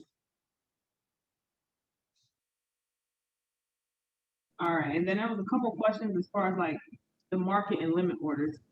Kind of just want to know if, you know, when you use market and when you. So JT, well, since you got the mic, go ahead and explain, because you do market more than I do. So tell me why you like market, then I tell why I like limit. All right, so honestly, sometimes I shouldn't do market. I do, because it gets filled. A couple of you guys were asking earlier as far as how fast does it get filled as far as like when you buy into it. So if I want to get filled right away, so if I'm in a stock that has actually moved really fast, I do market. Just simply because, I mean, it can be up in the air and I'm willing to take that risk. So this is risk management coming up. So, you know, it's just willing, if you're willing to take that risk, I'm willing to take the risk as far as like Chris taught you, the asking the bid price. So if I'm buying in, the bid price is kind of just up and down. I'm getting in at the market value. Whoever is willing to sell at that time, I'm kind of saying, okay, I'll get in at any price. And that's just so I can get filled right away. So that's why I do market order. Chris does limit order, and I sometimes do limit order as well, just to get that price that I'm asking to get in for or sell for. So if I'm strictly only wanting to get in for $155 for that contract, I'm going to do limit order. I'm not willing to pay more, and I'm really not, you know, less. That's what I want to get in for. Market order, like I said, is kind of up and down, and that's just for me to get filled right away because the stock is moving so fast. So I just want to get in right away. Yep, exactly. And think about it this way. When you're doing, say you go to a car dealership. I don't know if anybody car salesman here. Listen, if you walk into a car dealership, they're gonna take your number, they're gonna activate you for the rest of your life until you buy a car from them, right? But you walk into a car dealership and they say, listen, I got this car a lot for sale. You walk in there and say, boom, I want the car. Bang, bang, give me the car. He said, okay, we're gonna sell it to you for $26,000. He said, okay, that's what market order is, right? You walk in there, you say, listen, I want this car. I don't care the price. Give it to me. Sell it to me, whatever price you want to sell it to me. That's $26,000, right? But then me, for example, I do limit order. So I walk into the car dealership. Hey, bro, I want that car. All right, $26,000. Nah, pimping. Nah. Listen, I want it for $24,000. I'm not putting no money down. I'm not doing nothing else. I'm not signing nothing. I want it for $24,000. I'm sticking at $24,000. So if you don't give it to me for $24,000, I'm gonna walk myself up out of here. That's what limit order is. I gave them a number that I wanted to buy it for, and I'm not going to buy it unless they give it to me at that price. Market order is you walk in there, hey, $26,000. Okay, I'm gonna buy it. There you go. Okay, that's how you break it down. That's the difference between market and limit. Any other questions, JT? Let's see. Someone asked the numbers in the brackets in the option chain. What does that mean? Let's see. Numbers in 5, 26, 19. Great question. I'm gonna be honest with you, no idea whatsoever. No idea whatsoever. All right. Then someone asked, how do you know how many people are placing puts or calls at a given price, so at the strike price? So you have something called level 2. I don't use level 2 that much. That's something that's actually a little bit more advanced type stuff. Something you get into once you actually get used to the fundamentals and the foundation. But level 2 tells you how many people have orders waiting at certain prices. Chris, you also can put volume on your option chain and then show you for that particular strike how much volume is in that particular contract. Okay, nice. I'm gonna have to practice with that too. I don't use that, so I'm gonna have to start taking a look at that one. Do you have that on your option chain, JT? Yeah, you just add it like it can be beside delta, and you can just put volume, and it'll show like, okay, it's 100,000 volumes, 100,000 in this particular strike. So I like to sometimes get the strike with the highest volume because I know that particular strike price is really moving. Yep, like right here. Yep, gotcha. Yep. Okay, cool. I'm gonna take a look at that. That's pretty cool. Okay, good stuff. All right. Any more questions? No, Peyton. Think about this, you guys. As you can see, I haven't given strike price any attention, right? I haven't given the strike price any attention. This is what I want you guys to realize. And this kind of threw me when I first started learning how to trade, right? I'm hearing all these people talk about strike price. Everybody and their mama talking about strike prices, all on YouTube. I'm trying to find information out. Strike price this, strike price that. But then when I broke it down, I'm like, what is the strike price for? I understand you're talking about strike price, but what the crap is the strike price? Like, what is it for? What good is it doing me? Like, I don't like to entertain anything if it's not doing me any good. When it comes to trading options, if you are not planning on buying that particular stock at the end of the contract, strike price means absolutely nothing. Absolutely nothing. But everybody gives it so much attention. I don't know why. Me personally, I don't know why. I can care less about a strike price. On the day I make $5,000, strike, I don't even look at strike price. You see what I'm saying? If I make $12,000, I don't look at strike price. I never look at strike price. So some people are going to say, well, if I buy it at the 250 strike price and it goes to 247, am I losing money? Losing money and making money has nothing to do with the strike price. So look me in my eyes. Don't worry about the strike price. Only if you're going to buy the contract. The strike price is the contractual price that you're going to buy the shares at if you decide to buy it. So if you buy it at 250 and the stock price is above a call at 250 and the strike price is above 250 when it ends, you have the option to buy all those shares at $250 per share, even though they're selling at 260. That's what that means. That's it. What does that have to do with you making money with the contract that you're going to actually sell? Absolutely nothing. Okay. Exactly. The same for in the money, at the money, and out the money. It honestly, it does not matter unless you're planning on buying it. Exactly. So give your brain some freedom and say, don't worry about that. Okay. You got me. Don't worry about it. All right. A couple more questions before we move forward. If we have any more. Yep, we're about to go over that right now, Gary.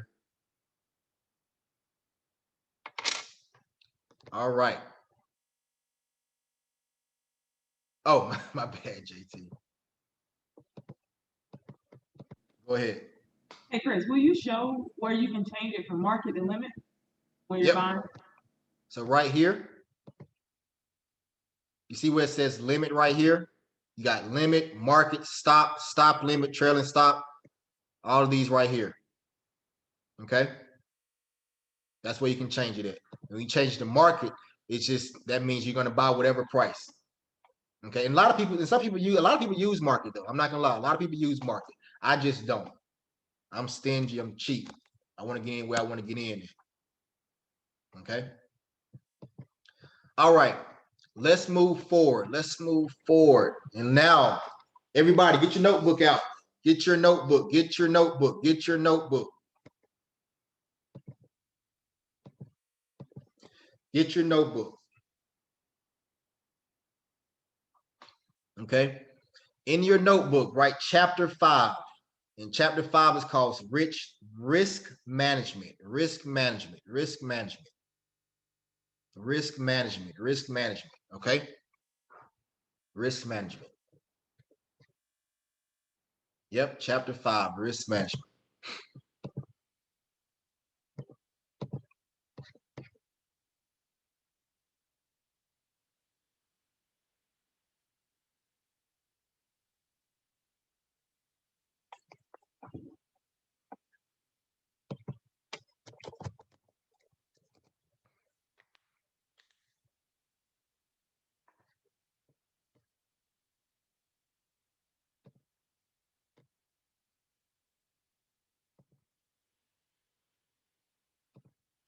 All right, 1 second.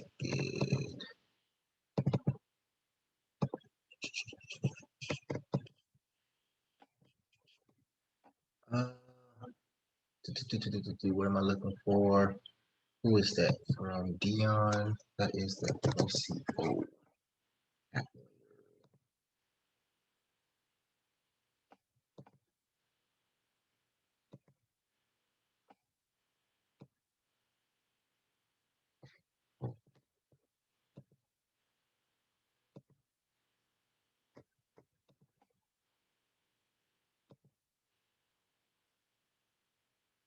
Okay, so this thing's still going.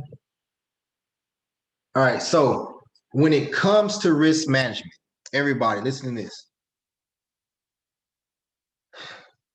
Greed. I know I keep saying this. I'm saying this because I lived it, right? I found out that I was a greedy monster. I found out that I was a greedy monster, man. I didn't like it. Well, I didn't like it when I lost, but I loved it when I won, right? But okay, so when it comes to stock option trading, you want to protect your moolah. You want to protect your money. Okay. I've worked in risk management before as a in corporate America. I worked in risk management. What corporate America does, corporate America protects their assets. They protect themselves by any means necessary. I don't know if you guys, if anybody football fans, right? Think about this. This year's Super Bowl was Tampa Bay Buccaneers versus Kansas City Chiefs. The Kansas City Chiefs had the best offense, the better offense, I should say. But the Tampa Bay Buccaneers had the better defense. The Tampa Bay Buccaneers won a Super Bowl because their defense played an outstanding game. And then their offense still put up 30-something points because they had a pretty good offense as well. If you have a strong defense, your offense will go forward. Now the Bucs suck. I hate the Bucs. I'm a Cowboy fan. So don't be saying go Bucs in this chat. Cowboy fans over here, right? So if you have strong defense, your offense will eventually make money. Okay, eventually make money. So what I'm telling you is this, Chris, you a hater. Listen. So if you have $500 that you're trading with, say you get into a trade and you're spending $500. I tell everyone, you should set a stop loss at 10% or even 5%. 5% to 10%. So 10% of 500 is $50. That means you're only willing to lose $50 on this trade. Okay? You're only willing to lose $50 on this trade. Mr. Oliver logging off and requesting a refund. Listen, we're going to win the Super Bowl this year, man. We win the Super Bowl this year. But you only want to lose $50 if you do it 10%. Okay? But I tell people this, even take it a step further and take it to 5%. Starting off, do 5%, meaning you're only willing to lose 5%. So your stop loss should be 5% of the amount that you invest in this particular trade. Okay? Okay? And the reason why I say this is because if you lose $50, you lost $50, your psyche is okay with $50, okay? But you don't want to sit there and you put 500 in, next thing you know, you down $250. You like this. Ain't this about a you see what I'm saying? You don't want to be like that. I've been like that before. It's not a great feeling, right? But you can be okay with losing that $25. Okay. So boom, you set a stop loss at $25 or $50, and you say, okay, I want to make anywhere from 10 to 30%. Okay. So you either going to win 50 or you're going to win 100 or you're going to win 150. I tell people a nice, comfortable number is 20%. If you make 20% return on your investment, that's a pretty good number. Okay. Now that means you put in 500 and you made $100. So tomorrow when you start trading, you're trading with $600. This is how you build your account. Now you have $600. Now your stop loss goes from either 50 to 60 or to 25 to 30.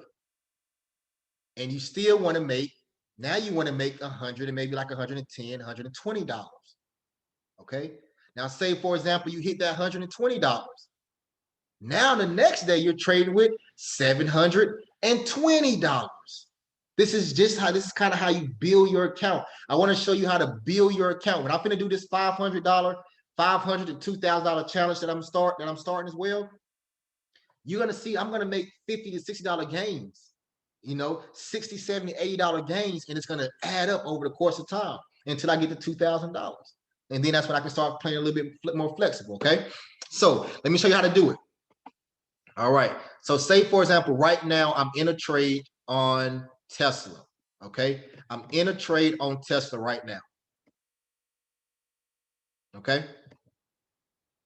You see down here, 4 contracts at 1868, boom, at 1868, all right? So so I created this OCO calculator that I had in an Excel document, and the guy from the March class, he made it into an app. So you can download this app on your phone. And when I tell you, do this, download this app on your phone. It is a lifesaver. This is what I want you to do. I'm going to share my screen, share this screen, 1 second.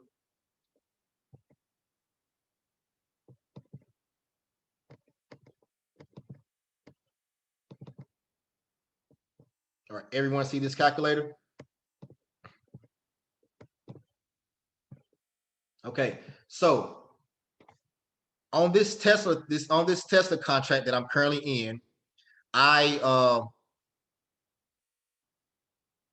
purchased 4 contracts. So what this is showing right here, the OCO calculator asking you this question: the number of contracts you purchased. So for example, I would come here and type in 4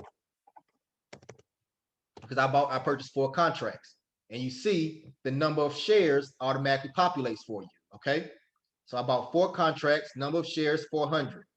Okay. The trade price, I'm going to email this to everybody, so you don't have to worry about it. I'm going to email this to you. The trade price is on your screen. Okay. I'm going to show you it. I'm going to show you when I go back to the share my other screen. But my trade price was 1868. So right here, I'll type in 18.68. And I will hit that. And it tells you how much money I spent for this. Don't worry about the amount spent. This is just what I was doing when I was practicing. Okay. So that's $7,472. All right. Now, say if I say, okay, I only want to lose, say I want to make $1,000. I come here, amount to make 1,000. Boom. My top line, number changes. Okay. Say the amount I want to lose is $1,000. Boom. It changes to 1618. Okay. All right. So remember those numbers. Remember those numbers. Now, let me go back and share my other screen. So does everyone see how easy this OCO calculator is? Number of contracts, however many contracts you bought, you put it right there. Then everything in the blue populates by itself. Everything in the gray is what you have to fill in. Okay. All right. So everything in the gray is what you have to fill in. Everything in the blue automatically populates. Okay. So boom, I want to lose. I want to make 1,000. I want to lose 1,000. Well, I don't want to lose 1,000, but I'm willing to lose 1,000, right? My top line is 2118. My bottom line is 1618. So let's see what all that means.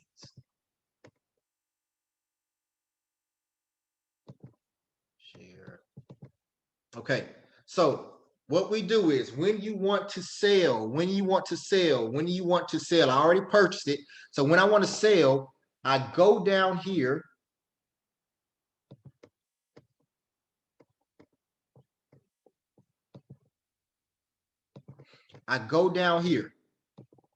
Okay, right down here. All right, you see I got my quantity of 4 contracts, and this is where your trade price is at right here. Your trade price is right here. Your trade price, my average trade price was 1868 for those 4 contracts, okay? All right, so when I want to sell, I come down here to where it says quantity, and I right click, okay? Right click, and this pulls up. It says create closing order. I go to where it says create closing order. And I'm doing this slow because it's recorded. I want to make sure you see it, okay? Create closing order. Then you come over here to where it says sell. Okay, come over here to where it says sell. Come over here where it says sell, and you click that. Now this looks familiar to you. It was green, but now it's red. It was green, but now it's red. Okay. It was green, now it's red. All right. Now this is called our OCO that we're about to do. Okay. This is our OCO we're about to do for risk management. Now, regular, if I just want to sell regular, I just come over here. I'm here, right? So before I go into that risk management, say if I just want to sell regular when I get to this line, the only thing that you focus on is the same thing when you buy. Your quantity on how many you're selling. I want to sell all 4 of mine. This will always be limit as well when I'm selling immediately. And you just grab your ball because we want to negotiate. We want to get the best price possible. We don't want to sell it for $20.75. We want to sell it closer to $20.90, closer to $20.92. So we just drag our ball over to the right some, confirm send. That's simple. Keep in mind, like I said, I have a video for you as far as this as well, okay? That you can go back and watch on your own. It's like 5 minutes long. It's very short, okay? So like I said again, when you want to sell, when you want to just sell regular, go to quantity.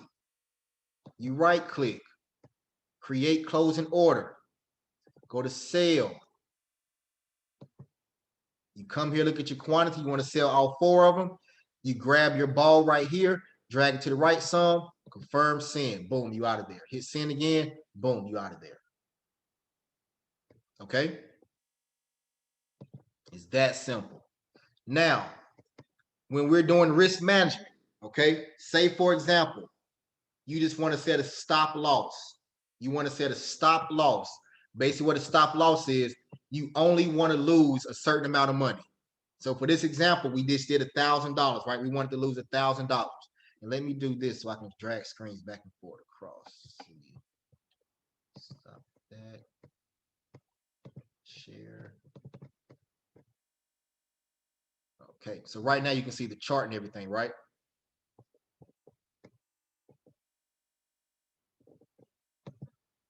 Can everybody see the chart? Okay, thank you, Sean. All right.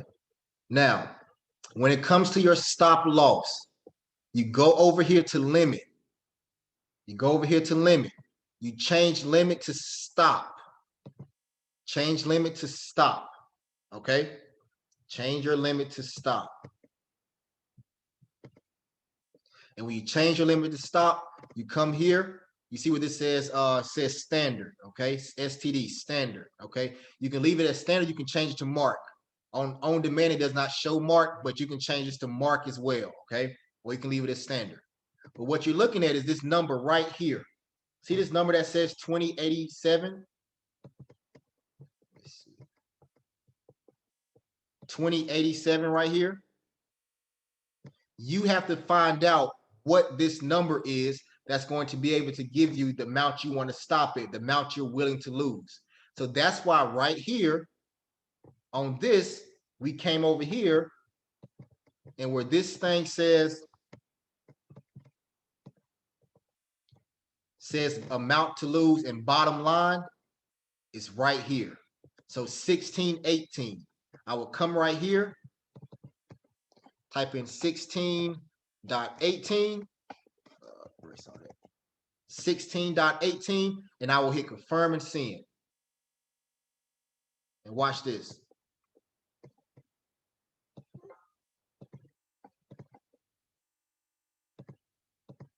Confirm and send. Now, you see right here it says stop.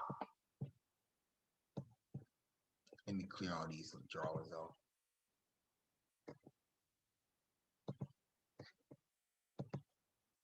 Okay, you see right here where it says stop.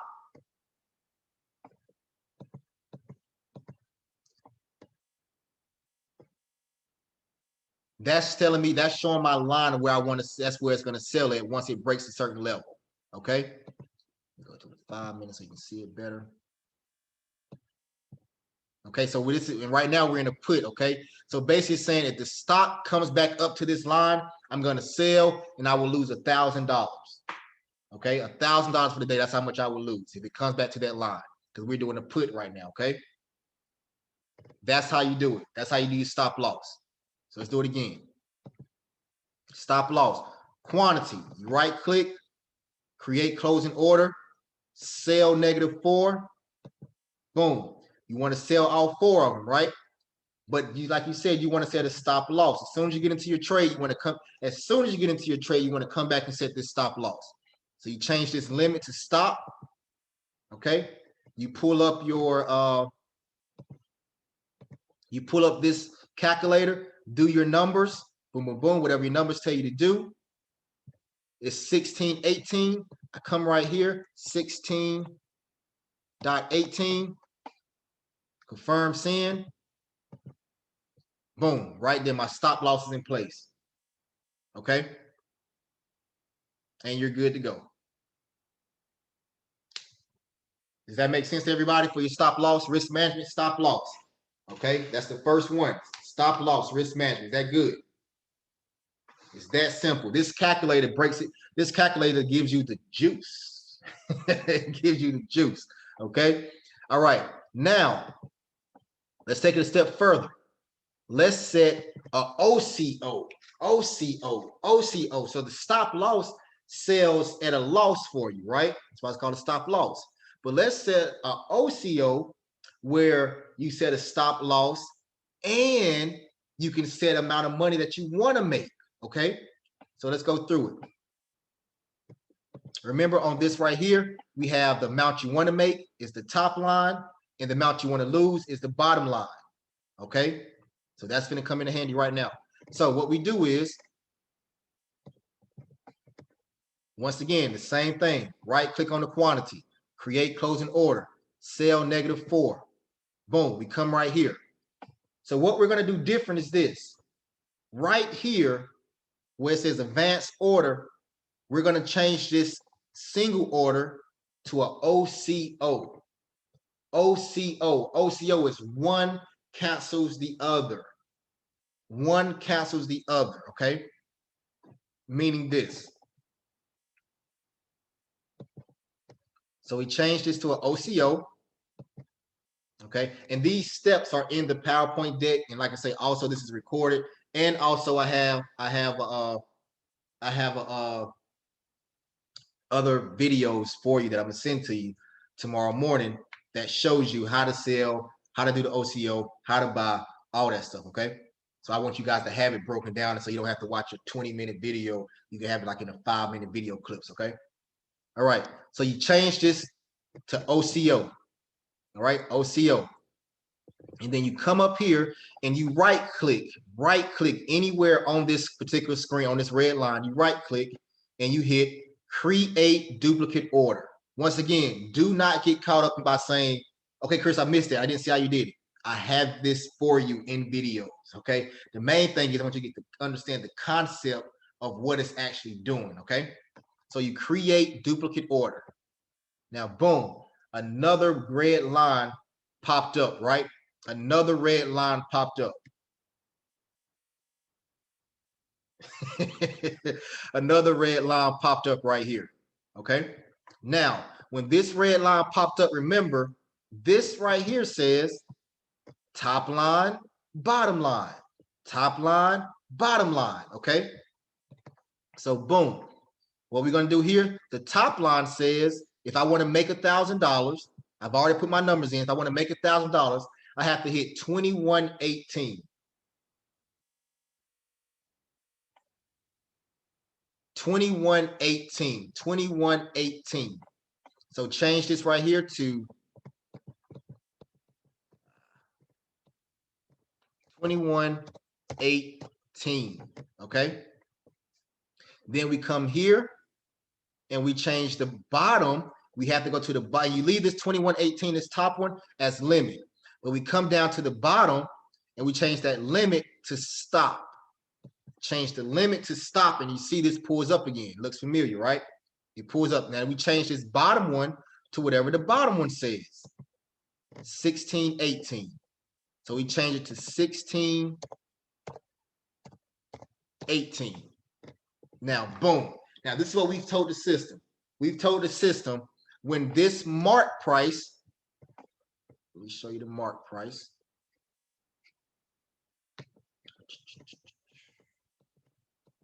We told the system when this mark price right here gets to 21.18, sell immediately.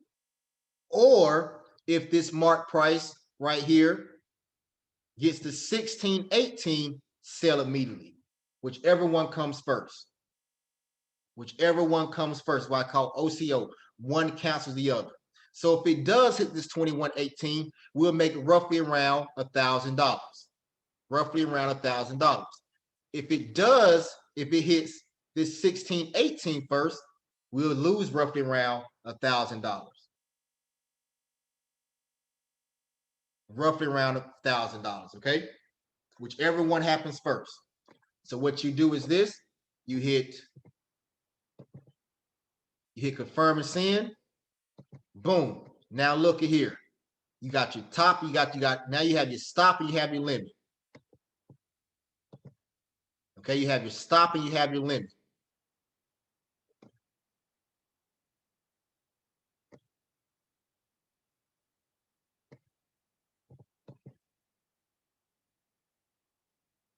All right, you have it like bracket in, okay?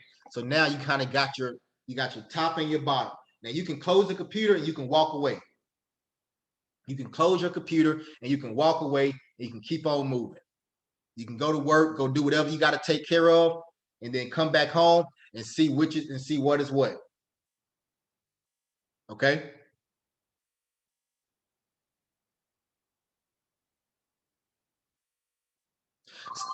Now, boom, it stopped me out. Take a look. You heard the boom just now. It stopped me out. So I made $1,196. And now keep in mind, you're probably saying, well, Chris, you put it in as $1,000 that you want to make $1,000 sale. Because think about this. When you have a delta, the calculator does not configure in the delta. So therefore, like I say, it's going to be give or take $100, give or take $50. It matters how much money you're talking about. So if you're talking about maybe $100, it may give or take $10 to $15 may be off of what you make or lose. So you may lose 100 or you might lose 115. Okay, if you play with a couple of thousands, it may be you may lose 1,100 or you may lose 1,000 or you might make 1,100 or you might make $1,000. It's a little variance in there because it can't take into account, the calculator cannot take into account the delta. Okay, but you see that I got stopped out on this trade and it stopped me out and I made $1,196. Okay, that's the most powerful thing in risk management possible. When you guys start trading, set your OCO or set your stop loss. You set your stop loss to make sure you don't lose as much money. Set your OCO just in case you want to protect your profits. Okay, just in case you want to protect your profits. Let's do that one more time. Okay, somebody, we're gonna do. Let's do boom, boom, boom. Let's do Disney. Let's mess around with Disney, okay? Just choose Disney. And as you can see, I got my watch list over here, so I can select any stock over here on my watch list, and it automatically updates here on my charts in my screen, okay? So we're gonna do Disney. All right.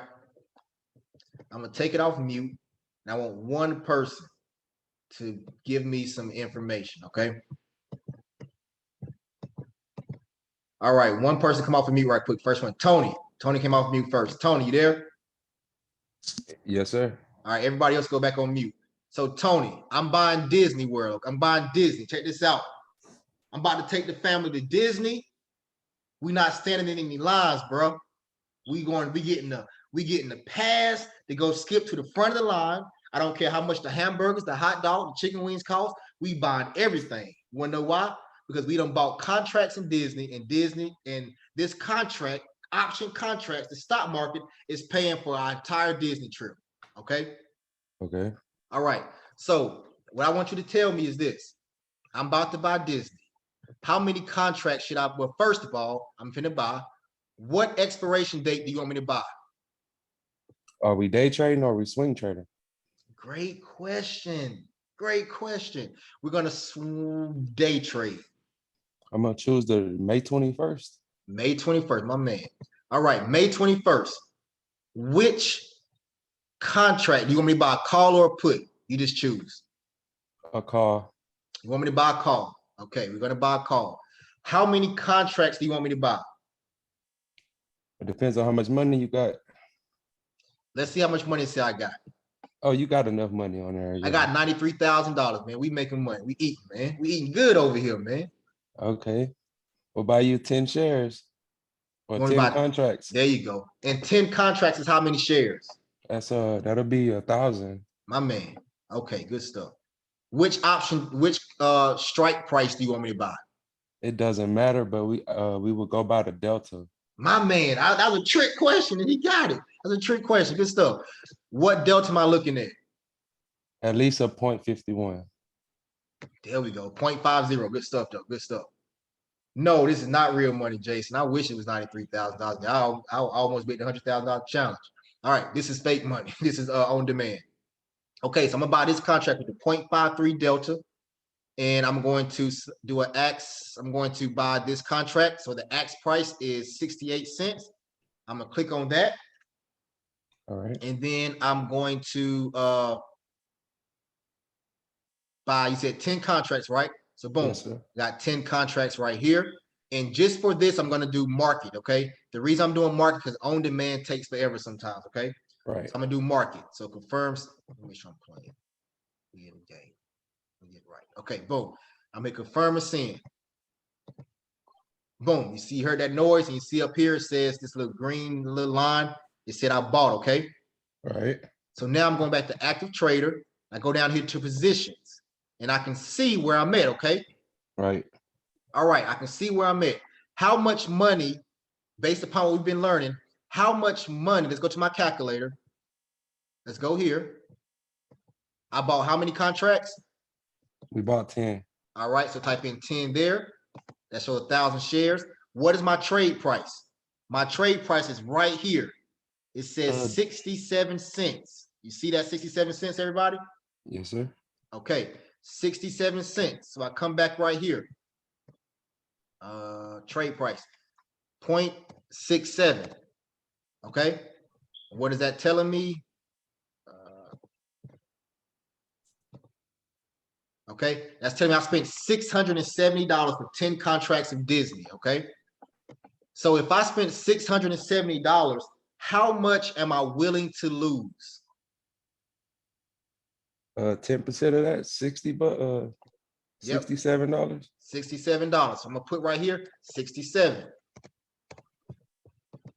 Okay, and it tells me my bottom number. Okay, how much do you want? How much do we kind of want to make on this? What's your goal? How much do we want to make? $100. Do we make $100? Mm-hmm. Tell me why. The amount. So let's shoot. So let's say, so for example, when you're saying how much you want to buy, good stuff, Candace. When you say how much you want to buy, you want to try to set a goal of 20%. Start off at 20%. Okay. So 20% of this is roughly around 130 some odd dollars. Okay. So let's say 130, I think it's 134. Okay. Let's say 135. So now boom, 80 cents right here. So my top line has to be 80 and my bottom line has to be 60. So what we're going to do is we're going to go ahead and set this up in our system. We're going to do an OCO. So we come here, right click, create closing order, sell, boom. We're going to go down here to OCO, come here, right click, create duplicate order. The top one said it had to be 80, right? Yes, sir. 80 cents. Change that to 80. The bottom one was a 60 cents, if I'm not mistaken, right? Mm-hmm. Change that to 60. And also change the bottom one from limit to stop. Then hit confirm send. Voila. There we go. Okay, right there. Now everything is set up. That's it, everybody. Now you can close your computer. You can walk away. When you come back, you're either going to be, you either would have lost what, how much money were we trying to lose? $67. Yep, you either lost $67 or you made $135, somewhere in that area. Okay, it's that simple. Hey, appreciate that, man. Appreciate that, Tony. No Good problem. stuff, bro. Good stuff, good stuff. Now, boom, it's sold, right? You heard it sell just now? That fast, it just sold. You see that? You guys see that? It's sold, $130 profit right there. I wanted to make 130, like I say, it fluctuates now because you can't dictate the delta that fast. So it fluctuates. It's sold 130. There you go. You done. You spent $670. You made $130 in that amount of time. $130 just like that. You didn't have to push any buttons to sell. You set your OCO and you walked away from your computer. You was gonna be comfortable losing 67, or you was gonna make yourself $130, $130 something dollars. Easy money. Yes, especially when you see this. Now look at this. Tony said buy a call. Tony didn't even pay no attention to this, right? He didn't pay any attention to it. He wasn't even focused on that, right? But what time is it? Look at this right here. What time is it? Decision. Thank you. It's decision-making time. It's decision-making time. Look at our level. We're on a what? What's this line right here? We're on a what? Support line. We on a support. The green line starts doing what? Leaving, going up. We see powerful what? Big candles. Big boy candlesticks. And look at this big boy. Look at this right here. What is this right here? That's a nice looking doji. You see what I'm saying? You see how you put it all together. The Bible says by 2 or 3 witnesses. The stock market says by 3 or 4 witnesses. You get into the game. Look at your volume. Is this high volume or low volume? You can barely see the gold. It's high volume. Boom, you made $130. If you make $10 a day, $10 an hour, you gotta work 13 hours to make $130. If you make $20 an hour, if you make $20 an hour, you gotta work almost 6.5 hours to make $130 a day. If you're in the stock market, you gotta freaking wait 5 minutes and spend $670 to make $130. You set your OCO, get right. Yes, you get your initial investment back. You get your initial investment. That's this 130 is not talking about 130 going to 670. Your 670. So think like this. When you get into a stock, for example, you get into a stock, you don't buy the stock and then your $670 go down to zero. Your 670 stays at 670. If it goes down, that 670 goes to maybe 659, 640, whatever. If it goes up, that 670 goes to 675, 685, 670, 700, 800, and so on. Okay, that's how it goes. All right, just that simple.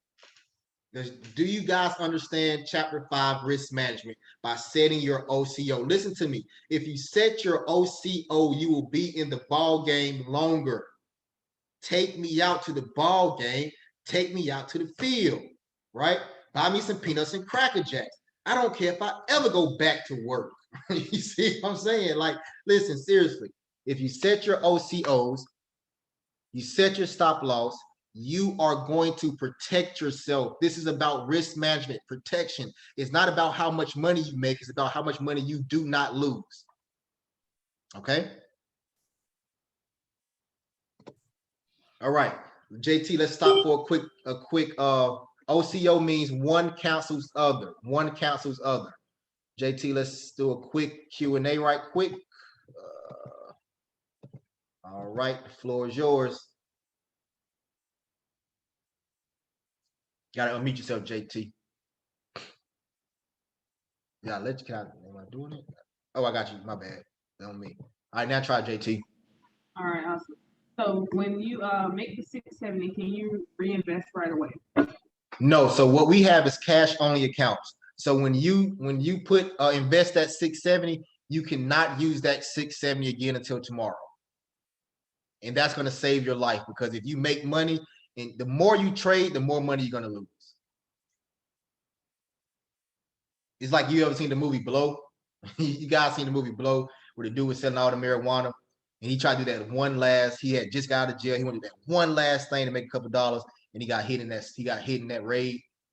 The same thing with the stock market, man. Sometimes you might say, okay, yeah, I'm gonna do one. I got a couple more dollars left. I'm gonna make this trade. Crap, you lost everything you done did that whole day. Gone down the gutter. Do not treat this, do not treat like a casino. Treat this like educated moves, okay? Next question. All right, so what about selling manually to get out quick?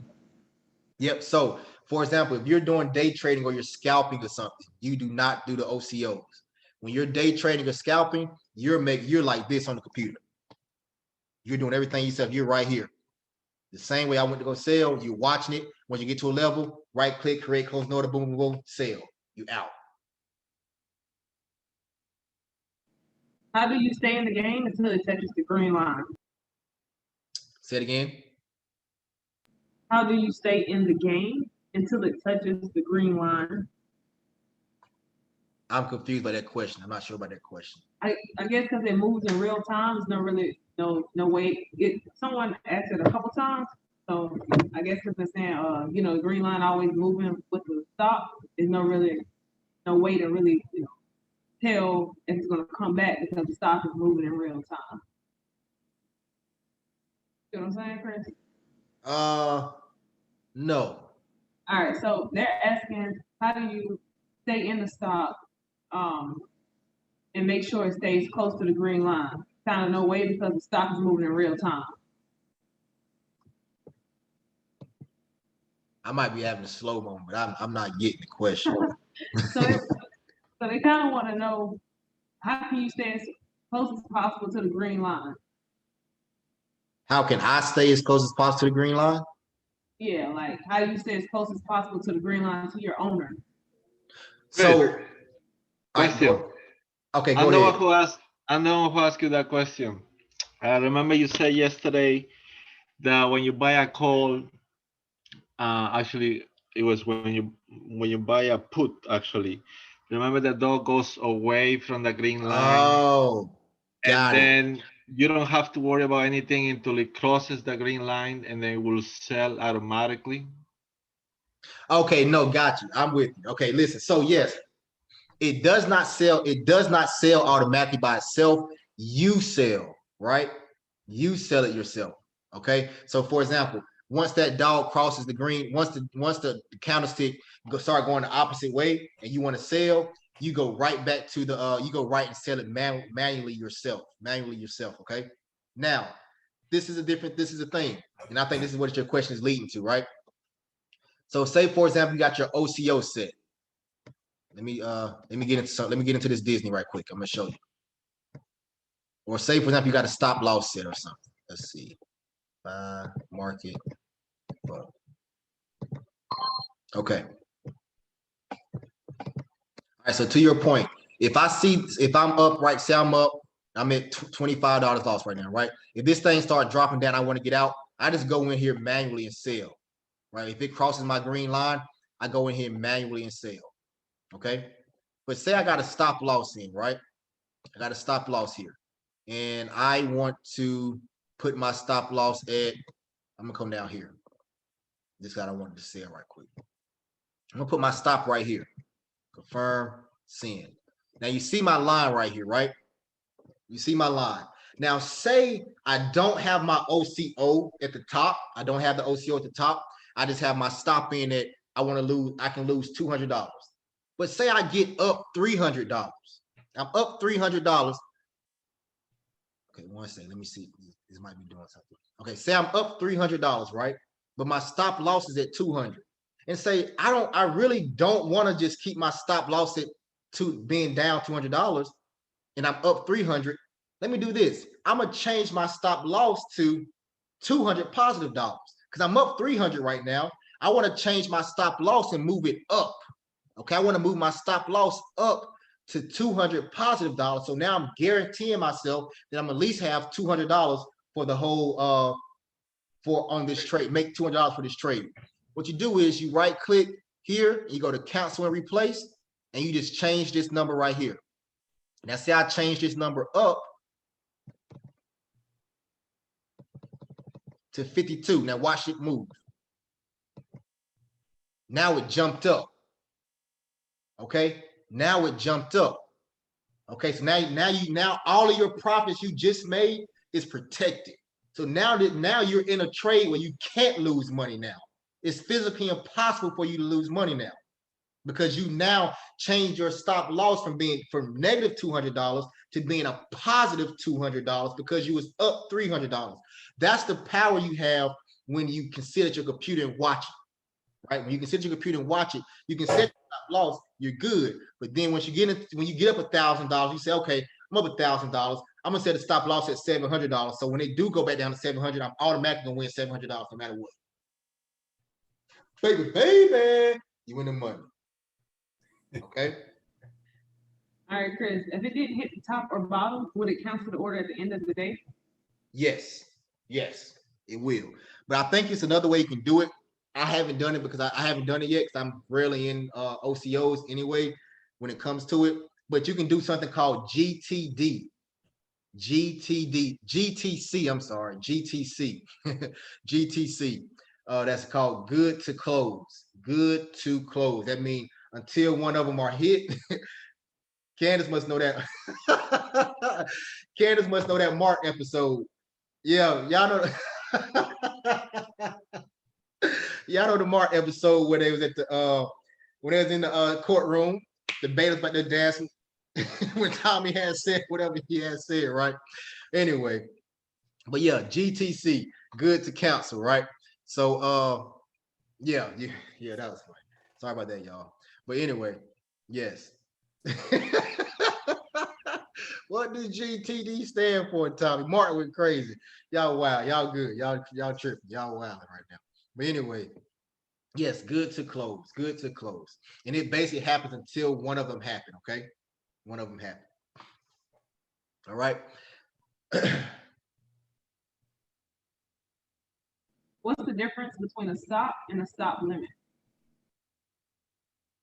Stop and stop limit. Okay, so stop limit is the exact same thing.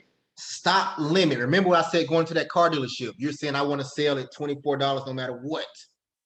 Okay, so a stop limit means if it hits 2401 and your stop limit is if it hits 24 goes to 2405 and your stop limit is 2401, if it goes straight through and it doesn't stop at 2401, it's not going to sell. But that stop is saying as soon as it even breaks through 24, it sells immediately.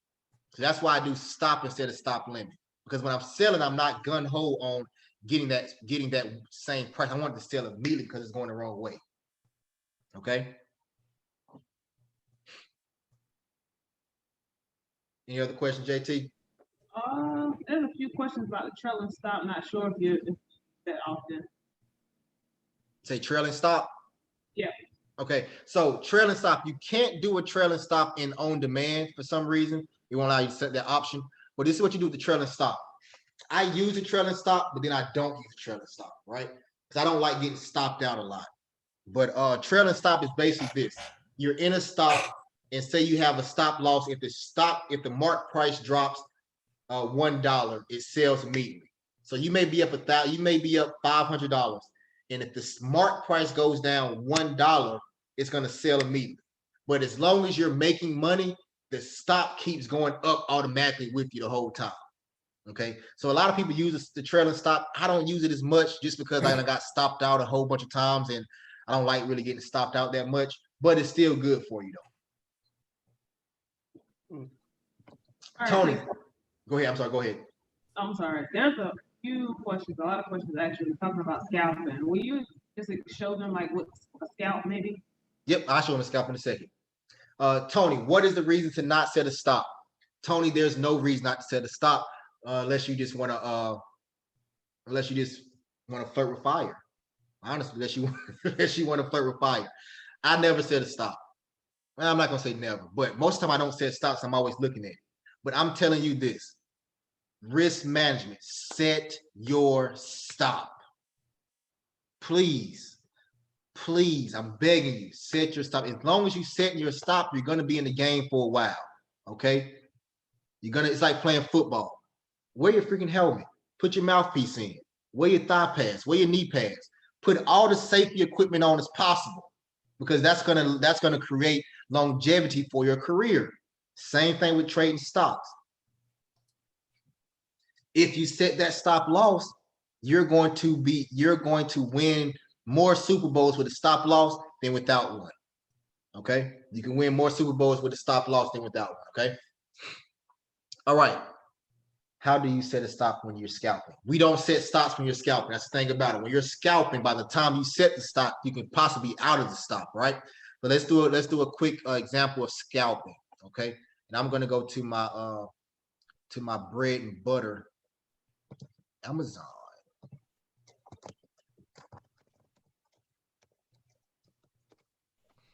Okay.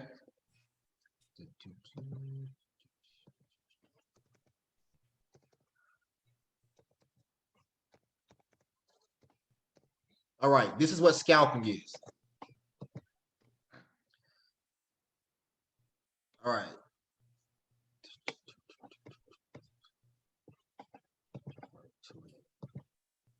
Okay, this is what scalping is. When you're scalping, I use my 2-minute time frame to scalp.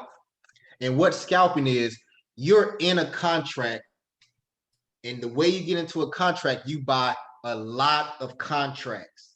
So normally if you swing trade, you might buy 2 contracts, 3 contracts, right? And you're gonna let it build over time. But if you're scalping, you might want to buy 10 contracts. You might want to buy 7 contracts. You might want to buy 13 contracts. However, whatever your money allows, you want to buy a lot of contracts, right?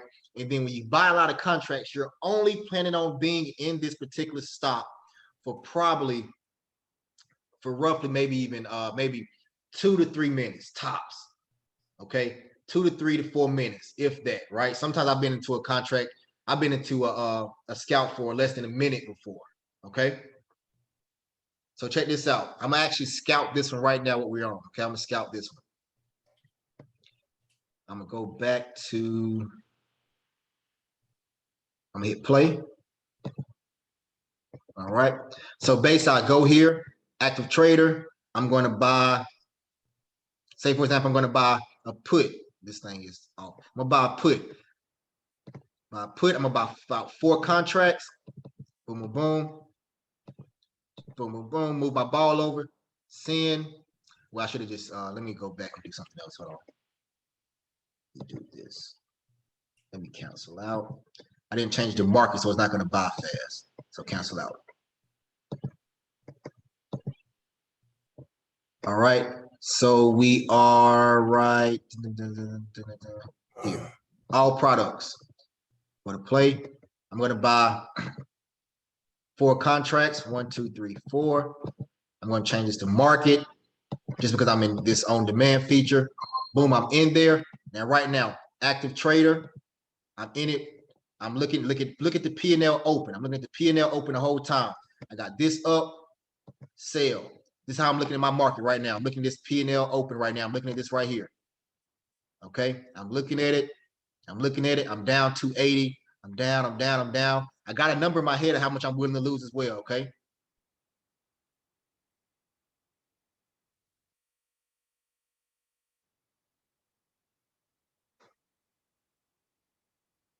And it's a huge delay with this on demand feature as well. So I've been in less than a minute so far.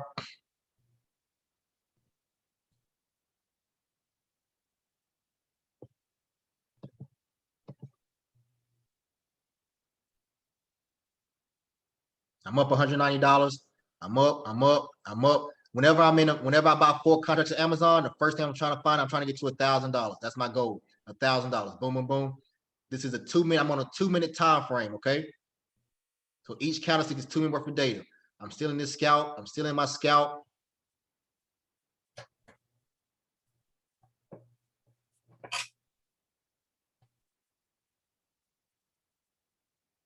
I'm up 100. I'm up 250.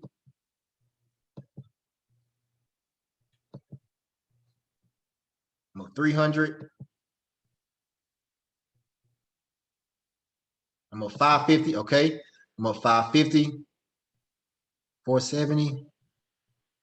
Start having heart attacks. You start breathing, your fingers start sweating. I'm up 770, boom, I'm getting out. Sell. Boom. I sold $768. That's how you scalp. Did everybody see that? Did you guys see that? I just scalped that. I just scalped that particular stock. Made $768.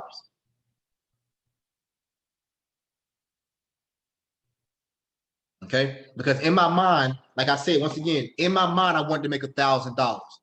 But I've trained myself to say, if I want to make $1,000, if I get to 700, sell, get that $700. That's a scalp. Okay. Now what y'all saying, we can, and I'm gonna go back and do it again, right? Do it again right quick.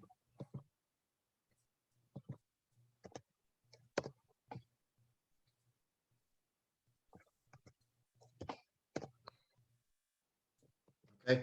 When you're scalping, you got two things, right? When you're scalping, you're thinking about a few things.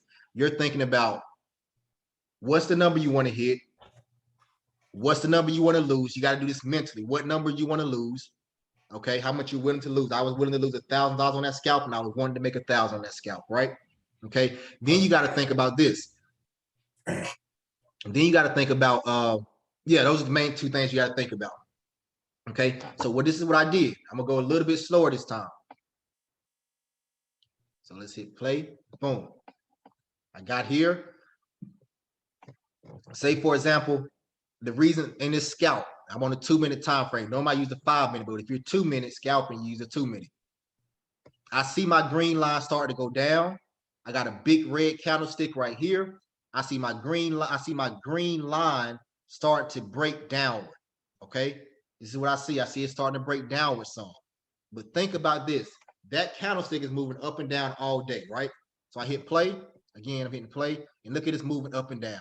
The green line is trying to show its face a little bit. Okay, Chris, I'm a scalper. No matter what, I'm going on a scalp. I come here to all products. I select my expiration date. Boom. I go find my 53-cent delta. I take that one. I always buy 4 contracts. 1, 2, 3, 4. I slide my ball a little bit to the left. Confirm scene. I got it. Crap. I'm gonna have to do market because we're on demand, but market. Boom. Confirm send. Boom. I'm in there. Now, as soon as I get into this trade, I go back up here to active trader, and boom, I'm an active trader now. But when you're scalping or you even day trading, as soon as you get back to active trader, you come down here, right click like you're about to sell, create closing order, sell, and now you're sitting here at this screen. Okay, you're sitting here at this screen. And what you're watching is the whole time, this is what I'm watching. I'm watching my P&L open, because I got other things over here. So I'm looking at my P&L open right now. I'm looking at these candlesticks because it's a decision-making opportunity. I'm making sure it's doing what it's doing. And I got my hand down here to have put my ball right here. And I'm ready to hit this confirm send. You guys see the things I'm looking at? And I'm watching it. And I'm up 710 right now. But say for example, I'm up 710, but I don't sell, right? Right now I could sell and get out and have that $700. I just did that. But let's look and see where this thing kind of goes when you got 4 contracts with Amazon. I think it's dropping some more, right? $1,400. So when I tell you guys, when I sit there and go on Instagram and say, listen, by 9:40 every morning, I'm up $1,000. This is what I mean. Look.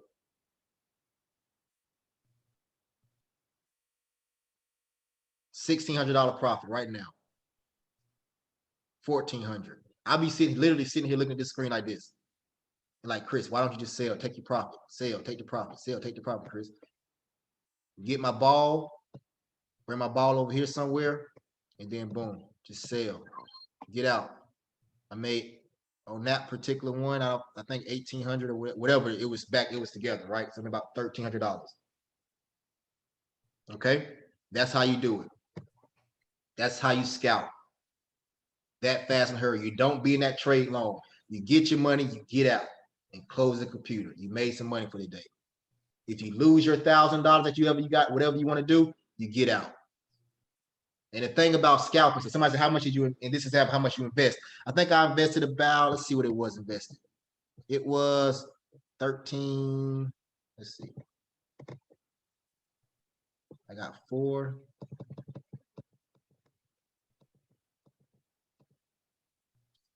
I invested $5,328 on that particular one, right?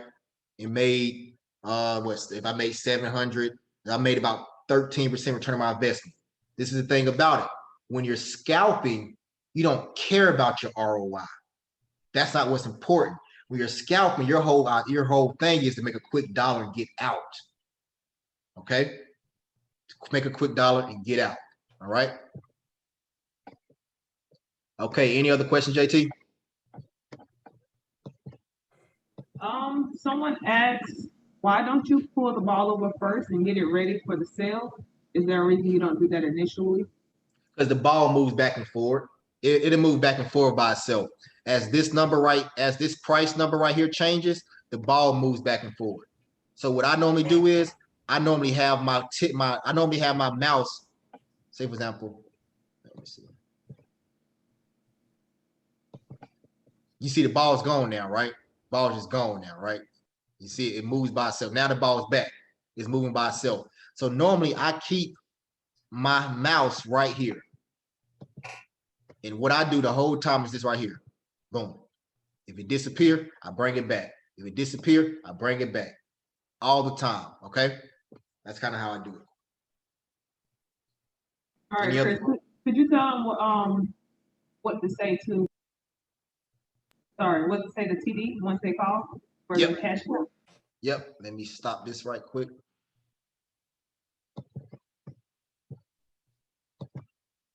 All right, yep, so when you call TD Ameritrade, matter of fact, it's actually, I think it's in the deck, but when you call TD Ameritrade, what you want to do is this. You want to, matter of fact, let's hold off on that for a second. I want to make sure that that's going to be the last thing we do. I want to make sure we get everything else down packed first. I want to make sure you guys' screens are in good shape before we do that, okay? And as you can see, like I said, when it comes to buying and selling, the reason why we're not buying and selling in this particular training is because that's the easy part, right? The hard part is understanding the foundation and seeing the foundation. That's why I created the 5-minute snippet videos for you guys on exactly how to buy and exactly how to sell. So you can have that, and you guys can have all that information. Okay. The main thing is I want you guys to be able to see chapter 1, chapter 2, chapter 3, chapter 4, and chapter 5, and how you put it all together, and that's how you make money. Okay. All right. So I wish I had to go. What was I about to go through? Screens. Okay.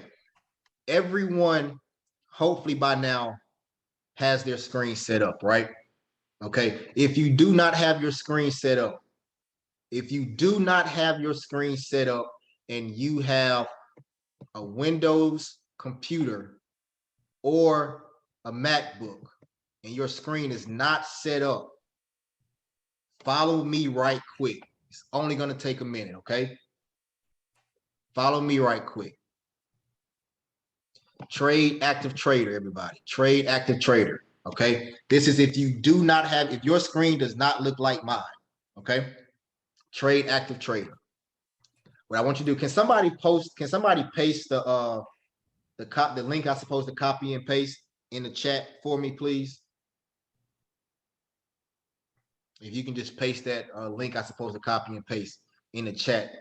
Thank you, Chris. All right. So what you do is that link that Chris S just posted and Sydney, I want you to copy it. I want you to copy that link. Did my screen stop sharing? I want you to copy that link. Okay, just copy it. You go to setup at the top right, setup at the top right. You go to open shared item, and you hit Control V if you're on Windows. I think it's Command V if you're on an iPad. or a MacBook. And then you hit preview. And it should pop up class workspace, June 2021 V2. Okay. You hit this open shared item. And then you press import. Okay, then you press import. Okay. Then once you press import, your screen it'll disappear for a second and it'll come back. It should come back and it should look like mine. Okay, with the lines and all that good stuff, right? If it does not look like mine, go to the top right where it says setup again and go down till you find where it says class down here to say class workspace June 2021 V2.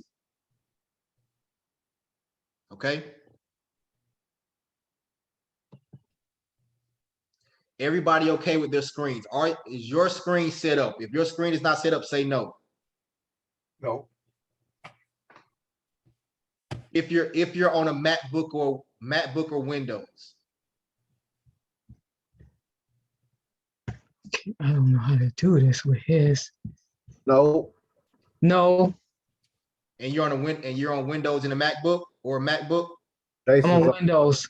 I'm on Okay, Windows. So tell me why yours not, where are you getting the issue with? I'm having problems leaving your screen and trying to see my screen. Okay, this is what I want y'all to do.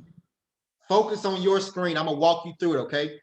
And everybody else just hold tight and hang out for a minute. Ask JT questions in the chat for a second, okay? So everybody that's on Windows and the MacBook, follow along right now, okay? Follow along with me right now, okay?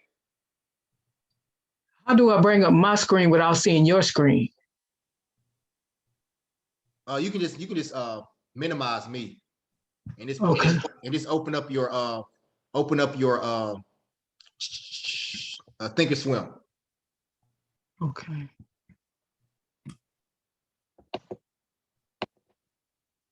Okay. Okay. Now, has everybody copied that link?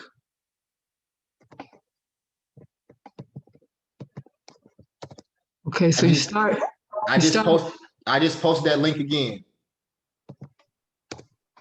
Okay. Sorry. So I'm sorry. No, go ahead.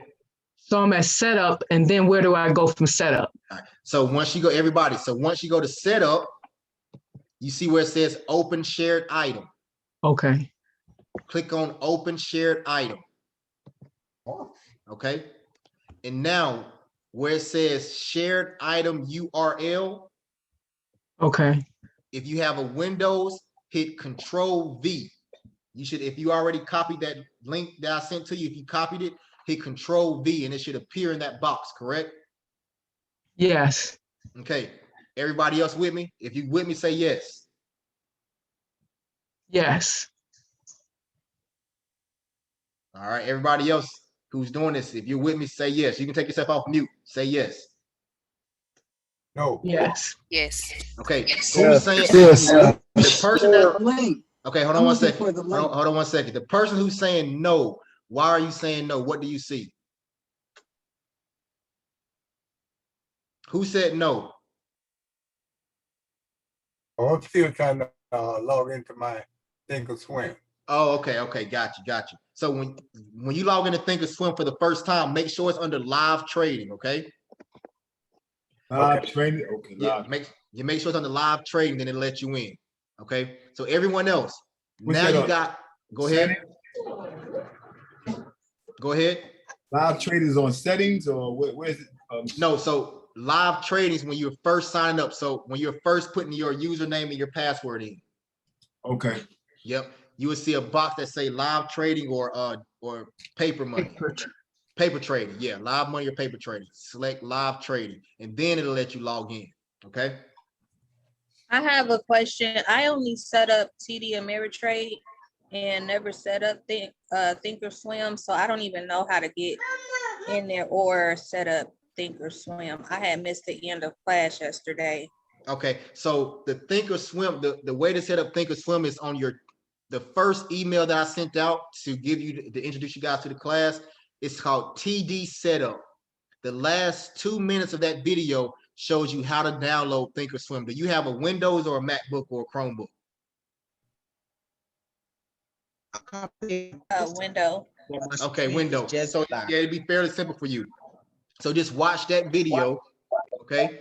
And then download Thinkorswim, and then you can go from there. You can go watch the video that says how to set up your screen, okay? And it'd be very simple for you. But if you have any other issues, if you're in a Discord chat, join the Discord chat tomorrow. We'll make sure you get right, okay? Okay. Question, say if you have an iMac desktop. Yeah, iMac desktop, this should be the same. You should be good. The same thing as you should be good. You should see setup at the top right, right? Setup top right. I see home screen, message, support, setup. I see it. Yep. Click on that setup. Okay. Okay. So where I'm going to open shared item? Yes, sir. Open share items. Got it. Okay. Now, where it says share item URL, paste that link that I gave you in that box. Okay. And I can paste that link. I'm pasting that link in the chat again right now. Thanks. Hello? Enter, go. There you go. I just sent it to everyone, okay? Yo, Christopher, Yes, sir. you can hear me? Yes, sir. I think I downloaded it on Thinkorswim, but am I supposed to be having a lot of open windows like Amazon, Tesla, comp, Amazon, Tesla, spy. Oh crap! That's y'all don't know. Yeah, you sent us all that, Chris. Oh, I did? All of those popped up when I downloaded it. Here, man. Okay, no. So y'all got my screen where I'll be looking at like 8 screens at one time. Okay, cool. I mean, you can keep them there. You can close some of them if you want to, but if you got 2 monitors, you can set them up kind of how my screen is set up, and I'll show y'all how my screen is set up in a second, okay? So which one do you want us exactly to be looking The at? main one, the one that has your option buying power, the ones that has your watch list, that main one. And it's always the very first one out of all the ones that come up. It's the very first one. And it says, I got Apple up. It says main at Thinkorswim. Yeah, mine's Apple. Right, but look on my screen. Look at my screen right now. Let me go back. If it doesn't have this stuff right here on the side, that's not the one. Can you show me again? Yep, right here. It has to have this stuff on the side as your main screen. If it has this stuff on the side right here. All the other ones look different. They look like this. Fuck. Hold on. They look like this right here. It just look like a chart. It don't have anything on the left side, right? So you can close those down if you want. Okay, now everyone. Hey, Chris, you can hear me? I can hear you. I just got a real quick question, man. The whole time I was in like live version of it, I guess. But the only issue I have is that on that version, I only had candlesticks. Like I didn't have any EMAs or any of that. So go back. Like, when so I go to the so version you have, it has all of that. Right. So did you do the share item URL, all that good stuff? Did you copy? No, yeah, I understand like now it has that, but I'm just saying like when I'm actually trading on my own, is it going to be like how I seen it earlier without the EMAs? No, once the EMAs are on there, they'll stay on there. If they ever go away, just go to the top right where it says setup and go down and you will see class workspace June 2021 V2. You just click on that one and it'll fix your screen for you, okay? Oh yeah, that's what I had to do. I appreciate it though. Yep. All right, everybody else. After you paste that link into that share items URL, hit preview. Okay? Okay.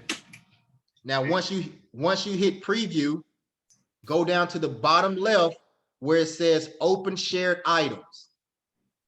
Open shared items, okay? And hit import. Okay? Hit import. All right? Now, once you hit import, your screen is going to go away. It's going to come back. If your screen does not look like mine when it comes back, does your screen look like mine when it came back? No. Okay, now go up to the setup again and go down till you see class workspace June 2021 V2. And then click on that. This Tesla? I had to do it 3 times and then it worked on the 3rd time. Okay, so but if it doesn't work the first time, just go to setup and go down to where it says go to the bottom where it says class workspace June 2021 V2. Okay, I see it. I see it. And click on it, and now it should look like my screen. Okay. Hey, Chris. Yes. Now, mine says simulated trading. How do I change it? Nope, that's Over fine. to I mean, the left. you either on in paper trading right now, or you're probably in paper trading, or you may be in the on-demand feature. All right, I'm in. Sure. Okay, so you're probably, if it says simulating trading, you're probably in you're in paper trading, which is okay. Well, how do I get to the most current class workspace? Because I see April here. Your screen Under setup. Under setup, you see April. I got a few. I got SPY. Share workspace. Yes, it should say, so you should have class workspace. You should have class workspace June 2021 V2.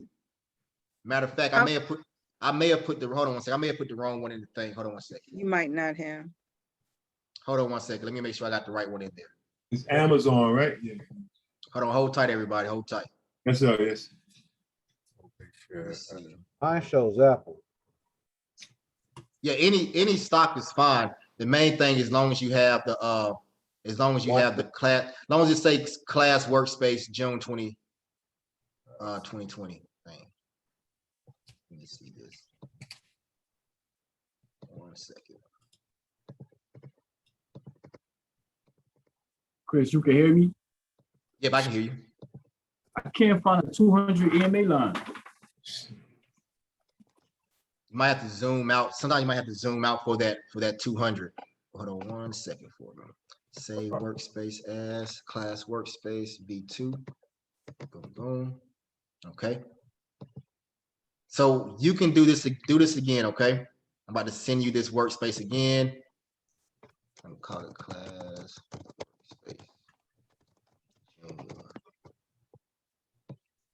Workspace.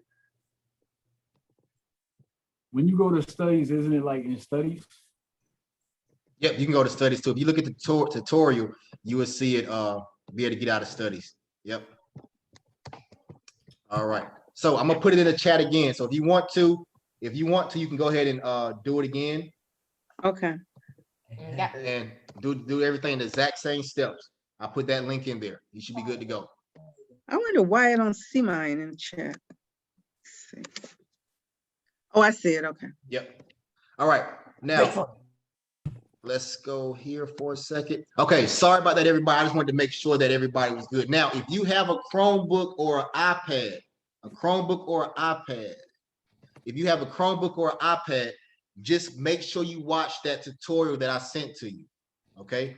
Watch the tutorial, the Chromebook tutorial that I sent to you. It's going to show you how to set up your non-EMA, your 21 EMA, your 200, the green, yellow, and red lines. It's going to show you how to do all of that stuff, okay?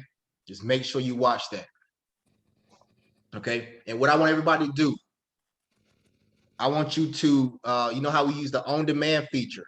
If you go through the tutorial as well, I tell you about the on-demand feature. It's very important. Please watch that tutorial. But this is what I want to do before we get off. Chapter 1, Chapter 2, Chapter 3, Chapter 4, and Chapter 5. If you do all those things, if you don't know anything about the system at all, right? Anything about the system at all, but if you understand Chapter 1, Chapter 2, 3, 4, and 5, you will be okay. I know a lot of you probably feel like, okay, this is still like foreign to me right now. It's still kind of foreign. Go back, watch the videos, Focus on your chapter 1. Read your book that you wrote out, okay? You wrote out 5 chapters. Next, we are not done. You got 30 days free in our Discord chat. 30 days free in our Discord chat. JT, how often we ask, what time we stop asking questions in the Discord chat? It's 24/7, right? Yeah, we never stop. And they want to know if you'll show them how to sign up, Chris. Yeah, I got you. It's 24/7 in the Discord chat. Okay, so that means if you're out there practicing trade, if you're practicing at 10 o'clock at night on demand mode, you can send a message in the Discord chat. Trust me, somebody probably gonna answer unless we all just knocked out sleep. Okay, all right.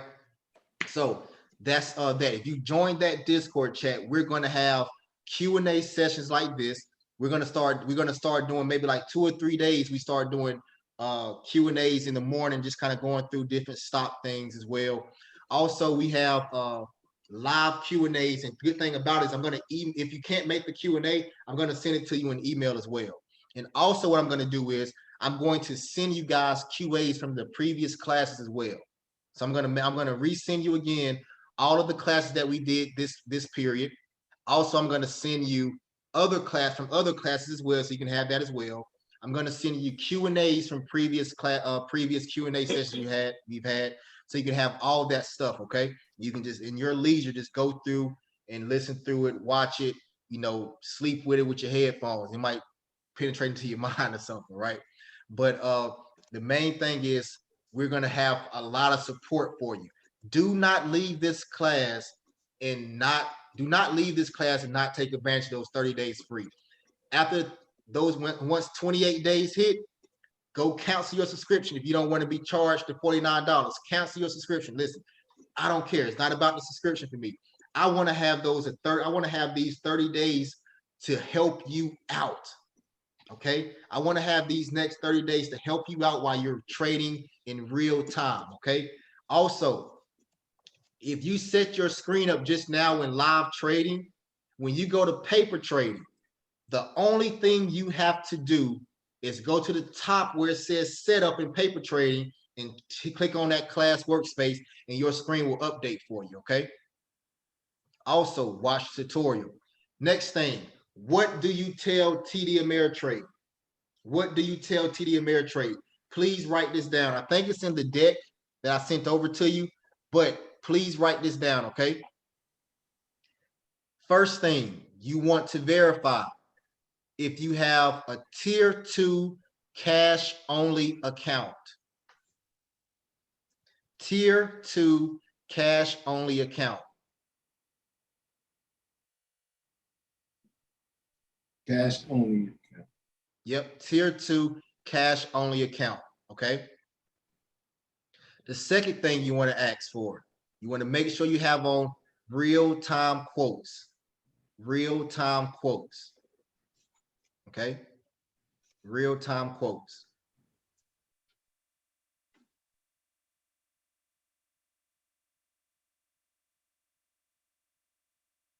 No, cash only account is strictly for cash only, no margins. The last thing you want to ask them, round trips. Round of trips. You want to make sure your round trips are off. If you have a tier 2 account, cash only account, it automatically turns round trips off. But I still tell people, ask them to make sure round trips is off. What round trips are? Round trips basically tell you will only allow you to make 3 trades in like a 5-day period. You want to make sure that's off because you have a tier 2 cash only. Some people may get a representative on the phone who says, well, you can't turn it off. Listen, if that happens, you hang up with them and call back in. Okay. Seriously. Everybody don't know. JT just put it in the chat so you can copy and paste if you need to. First thing, tier 2 cash only account. Second thing, real-time quotes. Third thing, round trips. Turned off. Make sure round trips are turned off. Okay. Listen to me. Please, please, please, please, please listen to me. It is not over. You're not being thrown into the water. Come into this Discord chat. And I'm telling you, if you don't want to be charged for the subscription after 30 days, day 26, go cancel it. That's not what I want. It's not about that $49 for me. What it's about for me is I get 30 more days. JT gets 30 more days. Trader Joe, the coach, you're gonna meet them. You're gonna get 30 more days to access anything you want to. Trial and error. Go to paper trading. You got $200,000 of paper trading. If you lose all $200,000 of paper trading, don't ever trade options again. I'm kidding. I'm messing with you. I'm messing with you. But no, go out there, make mistakes, try stuff, lose money in paper trading, get comfortable, okay? Get comfortable. And while you're paper trading, the Discord chat, we're right there. Like you can literally type, it's on the app on your phone. You can type, hey, I'm in a trade XYZ, this, that, and the third, we're gonna respond back to you, okay? Because we want to see you be successful. We want to see you start posting, oh, I made $100, I made $50, I made $30, I made $20. No gain, no profit is small. No, if you make $10 profit, that is good. That is a blessing, because it's not the fact that you made $10, it's the fact that you did everything the right way. Okay. All right. So I'm going to send an email out to everyone. Let me go ahead and pull this. Let me pull this up for you right quick before we jump off. A couple more seconds with me, guys. I know you're tired of looking at me. Can I ask you a quick question while you're doing that? Yep, go ahead. How do we know if we have money in our paper trading? You know how it says zeros up there? And I saw on yours you had like 90-some thousand each, so that's like your paper trading account. How do we know if we may have money in our account, or how we put money in our account? Go ahead and log out of your go ahead and log out of Thinkorswim live trading and log back in under paper trade right quick. Oh, okay. Yeah, do that right quick for me. Okay, so log out of this. Yeah, and everybody, go ahead and do this if you're still on. Go ahead and do it right quick.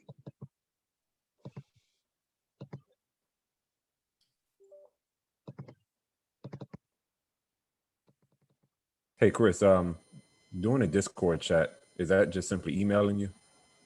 Nope, I'm about to show it to you right now. Okay.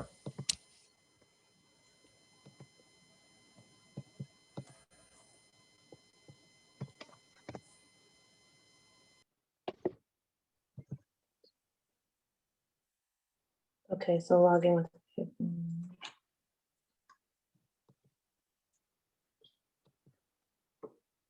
Does it do the install updates all the time? Every time. Every time. Y'all asking the same question I used to ask. I was like, man, why I got to install updates all the time? But yep, that's it. Hey, quick question, Chris. Can you say again why we have to say to TD Ameritrade? Say it again. Can you reiterate on the stuff we had to say to TD Ameritrade when we call them? Yep. First thing. Crap. I done said it. Never mind. I'm not gonna say it. It's in the chat. We have a tier 2 account. Yep. So first thing. Yep, I got you. First thing is make sure you have a tier 2 cash only account. Okay. Tier 2 cash only account. Second thing is yep, verify real, make sure you got real-time quotes. And the third thing is round trips are cut off. Make sure you do not have round trips on. Okay. Chris, one question. Yep. We're doing the paper trading. Is that on the simulation time or would that be on the real time? So I've seen it both ways. If you put $500 in, it'd be real time. But if you don't have $500 in, it may be partially delayed. So when I say $500 into your actual account, TD Ameritrade automatically gives you real-time quotes. But if not, it may be partially delayed. But you can still trade with partially delayed. If you say, okay, I don't want to do it on paper trading, you can just do on-demand trading. Okay, you do on-demand trading, pick whatever day you want to go through in history, and you just go run with it that way as well. Okay. All right. I apologize if you already covered this. How do I log out of the real-time trading and then log into the paper trading? Just go to the top right and hit the X. Go to the top right and hit that X. The red X. Yep, the red X.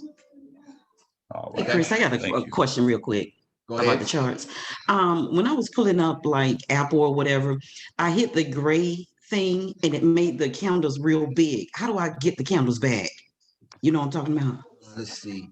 Okay, so you see, look at the bottom right of your screen, right? The bottom right, close to where your time is showing it, the time, current time, and you see the you see that magnifying glass to zoom in and zoom out? Yes. Zoom out. Okay. Okay. And that'll take it back to the correct size. Okay. All right. It'll Sounds take good. you can go through different sizes. Yep. Sizes. Yeah. Okay. You know, Great. Thanks. you know, you didn't go for the RSI. Is that something that we need to know? I know it's on our chart. Do we need to do anything with that? Or? So I used to use the RSI a lot. I have it on my screen, but the RSI tells me a lot of lies, right? It lies to me a lot, right? The RSI basically tells you if something is overbought or oversold. And what I used to do before, when I was trying to become profitable, I used the RSI a lot. So when I seen something was oversold, I would immediately get out. But I've learned over time, when something is oversold, it can still run for a while, right? So I don't necessarily use the RSI that much at all. But in a Q&A, I may show it to you, but you do not have to use the RSI. It's down there, but what you're looking for is this. I can kind of give you a quick glance at it right quick before I head out, and then I'll show you on Discord and get out. Where are we? Let me share my screen.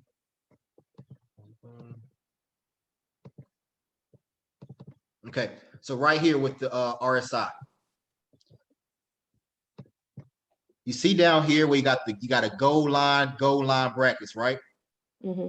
Gold line brackets. You got your gray line. Okay, you see the gray line. When the gray line turns red, that means, and this is in the deck as well, so you can see in the deck. When the gray line turns red, that means the stock is overbought. I mean, too many people has purchased this stock, and it's a strong possibility that it may go down. Okay, and on this particular instance of Apple, it was overbought, and what did it do? It went straight down, right? When you see down here, now this is colored, the gray line turned blue, right? When it turns blue, that means it's oversold. It's oversold, and when it's oversold, it's a strong possibility people may start buying. Okay, people may start buying, and the stock price may go up. That's what it's really there for. But as far as one of my witnesses, I do not use it as one of my witnesses. I do not put it in the chapter, but that's what it's there for. So it's good. It's there. It's good to see that's what's overbought or what's oversold. It's definitely good to see that. But sometimes you don't want to base it off of what the RSI is saying, because it can definitely tell you lies. I've definitely got burnt with it before, but I've definitely won with it as well. So it's hit or miss. Thank you. Yep, no problem. Okay, now, so everybody that's in paper trading now, if you look to the top left of your screen where it says option buying power, you should see money there now, correct? Yes. Oh, sorry, Chris, because I have logged into my account, and where do I need to be there? Because I can't find the money there. Paper trading. The top, you look at the top right of your screen. I mean, top left of your screen, that's where you'll see the money at for, it'll say option buying power. Okay. Oh, so we're not on demand. Oh, okay. Yeah, I mean, you can be on demand if you want to, but it's in paper trading, there's no on demand on paper trading. On demand is only in live trading. Gotcha. Okay. But this is what you would do when you're coming to, I'm not sharing my screen, sorry. Let me share my screen. I still say 0. Was there something I was supposed to do? No, you sure you're in paper trading? You're still in live trading. You're not in paper trading yet. Okay. So you want to go to the top right and hit the X so you can log out, and then open it up again. And right when you're putting your username and your password in, underneath your username and password, it says live trading or paper money or paper trading. You want to select paper trading. Just hit that button and hit paper trading, and you'll be good to go. Okay, everybody, can you see my screen right now? Yes. This is, I'm gonna put this in the chat as well. This is the page where you're gonna sign up for the Discord. So this is what's gonna happen. I just put the link in. I'm gonna send the link through the email, but I also just put it in the group chat as well. So you come to this page. This is called Elite Traders, right? The website is elitestocktraders.com. This is our Discord page, right? You come here to join Discord, and it's gonna immediately take you to PowerPoint. Okay, it's gonna immediately take you to PayPal, right? If you don't have a PayPal, create you a PayPal account and log in, and then it's gonna take you to a subscription, right? It's gonna set you up, gonna take your credit card information, and it's gonna say you get 30 days free, and it's gonna set you up on automatic payments. That's kind of what it's gonna do. But you will come to that link, go to that link I just put in the chat, gonna come here, gonna go to join Discord, and it's gonna take you there. And then you set up for 30 days free. Okay. And like I said, if you do not want to stay in it, cancel it 25 at day 25, go in and cancel. Okay, get out so you don't get charged. All right. But that's it. And that's what you do. And that's how you join the Discord chat. And then after that, once you do that, then you're gonna get after you purchase. 1 second. After you purchase, you're going to get. Let me mute everybody for a second. I'm getting feedback. Okay.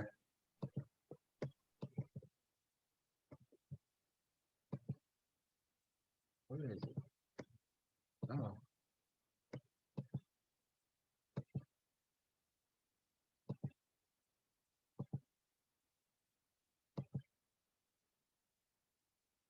All right, 1 second, everybody.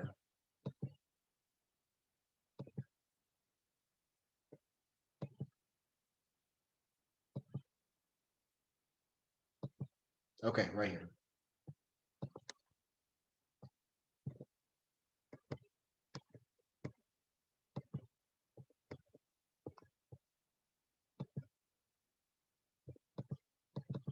So once you purchase, you're going to come to a page like this. It's going to say, welcome to say, thank you for your payment. Your transaction has been completed. Da, da, da. Welcome to the Discord. Click the link below to join.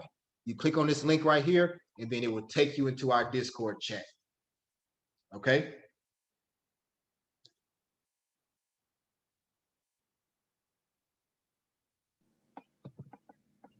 All right. A lot of people saying that it's invalid or expired. This link right here. The actual link to our website. Oh, the website. Let's go back and see. Let me pull it up right here. I'm on it right now.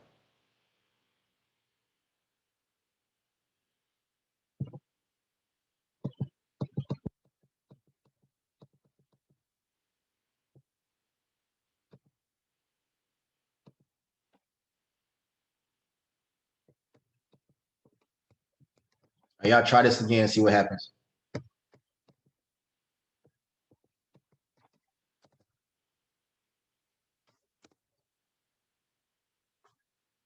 I tried again and see what happens, everybody.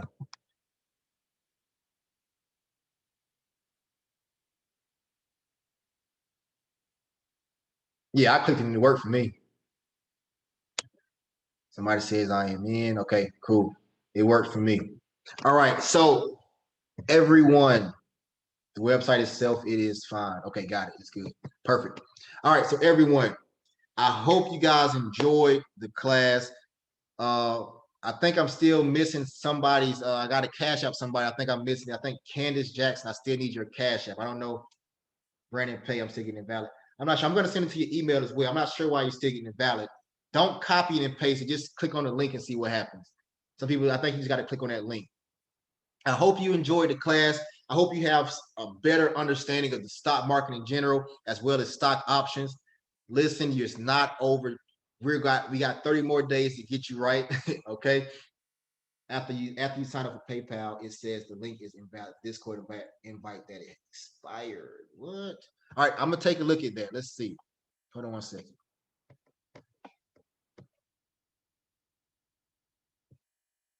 The link has expired. 1 second.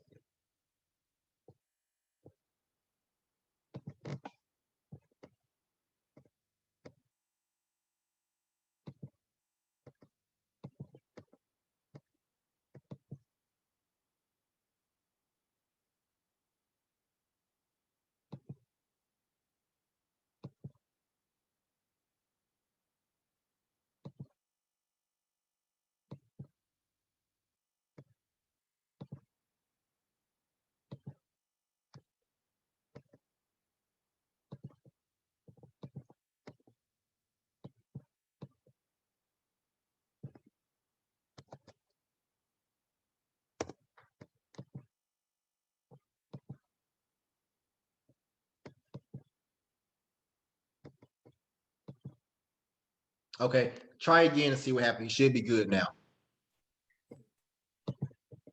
It should be good to go now.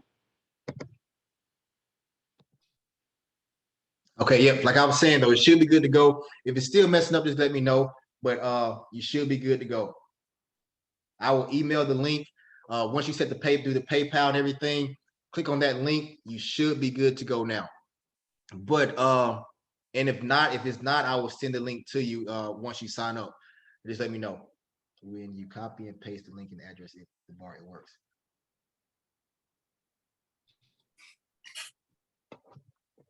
All right. So everyone, I hope you enjoyed it.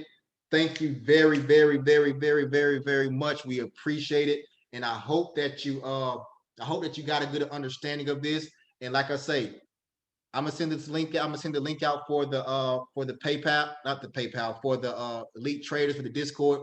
Joining on the Discord. We're gonna be in this thing first thing tomorrow morning about 7 a.m. You're gonna hear people start saying good morning to you. So if no one ever tells you good morning, you better get a whole lot of good mornings first thing in the morning, right? So thank you once again. Any questions you have, man, it's in the Discord chat. If you are not receiving emails from me, please send me a message and tell me that you're not receiving emails from me, because I'm sending emails to everyone and a lot of people saying they're not getting it. So go check your spam and make sure your spam is not going to your spam as well, because I'm sending it to a lot of people. Okay. And any questions you have, listen, any questions, ask your questions in that Discord chat. Do not hold back. Go AWOL in this Discord chat. Ask questions. Practice, practice, practice. Hit me up. Practice, practice, practice, practice, practice. I promise you, this stuff is a game changer. It's a game changer. I hope you enjoyed it. Any feedback that you may have for us, let us know so we can always improve, okay? Thanks, man. Appreciate it. Thank you guys, man. I appreciate you all. So until next time, I hope to be talking to you guys and having more Q&As with you for the next 30 days, okay? Thank you, guys. Thank you, Chris. And I look forward to seeing you guys in the Discord, okay? Yep, sorry, JT. Go, JT, say some closing words, JT. My bad. Good. Thank you guys so much for having me. I'm glad I can answer some questions for you. Thank you, Chris, of course, for always having me.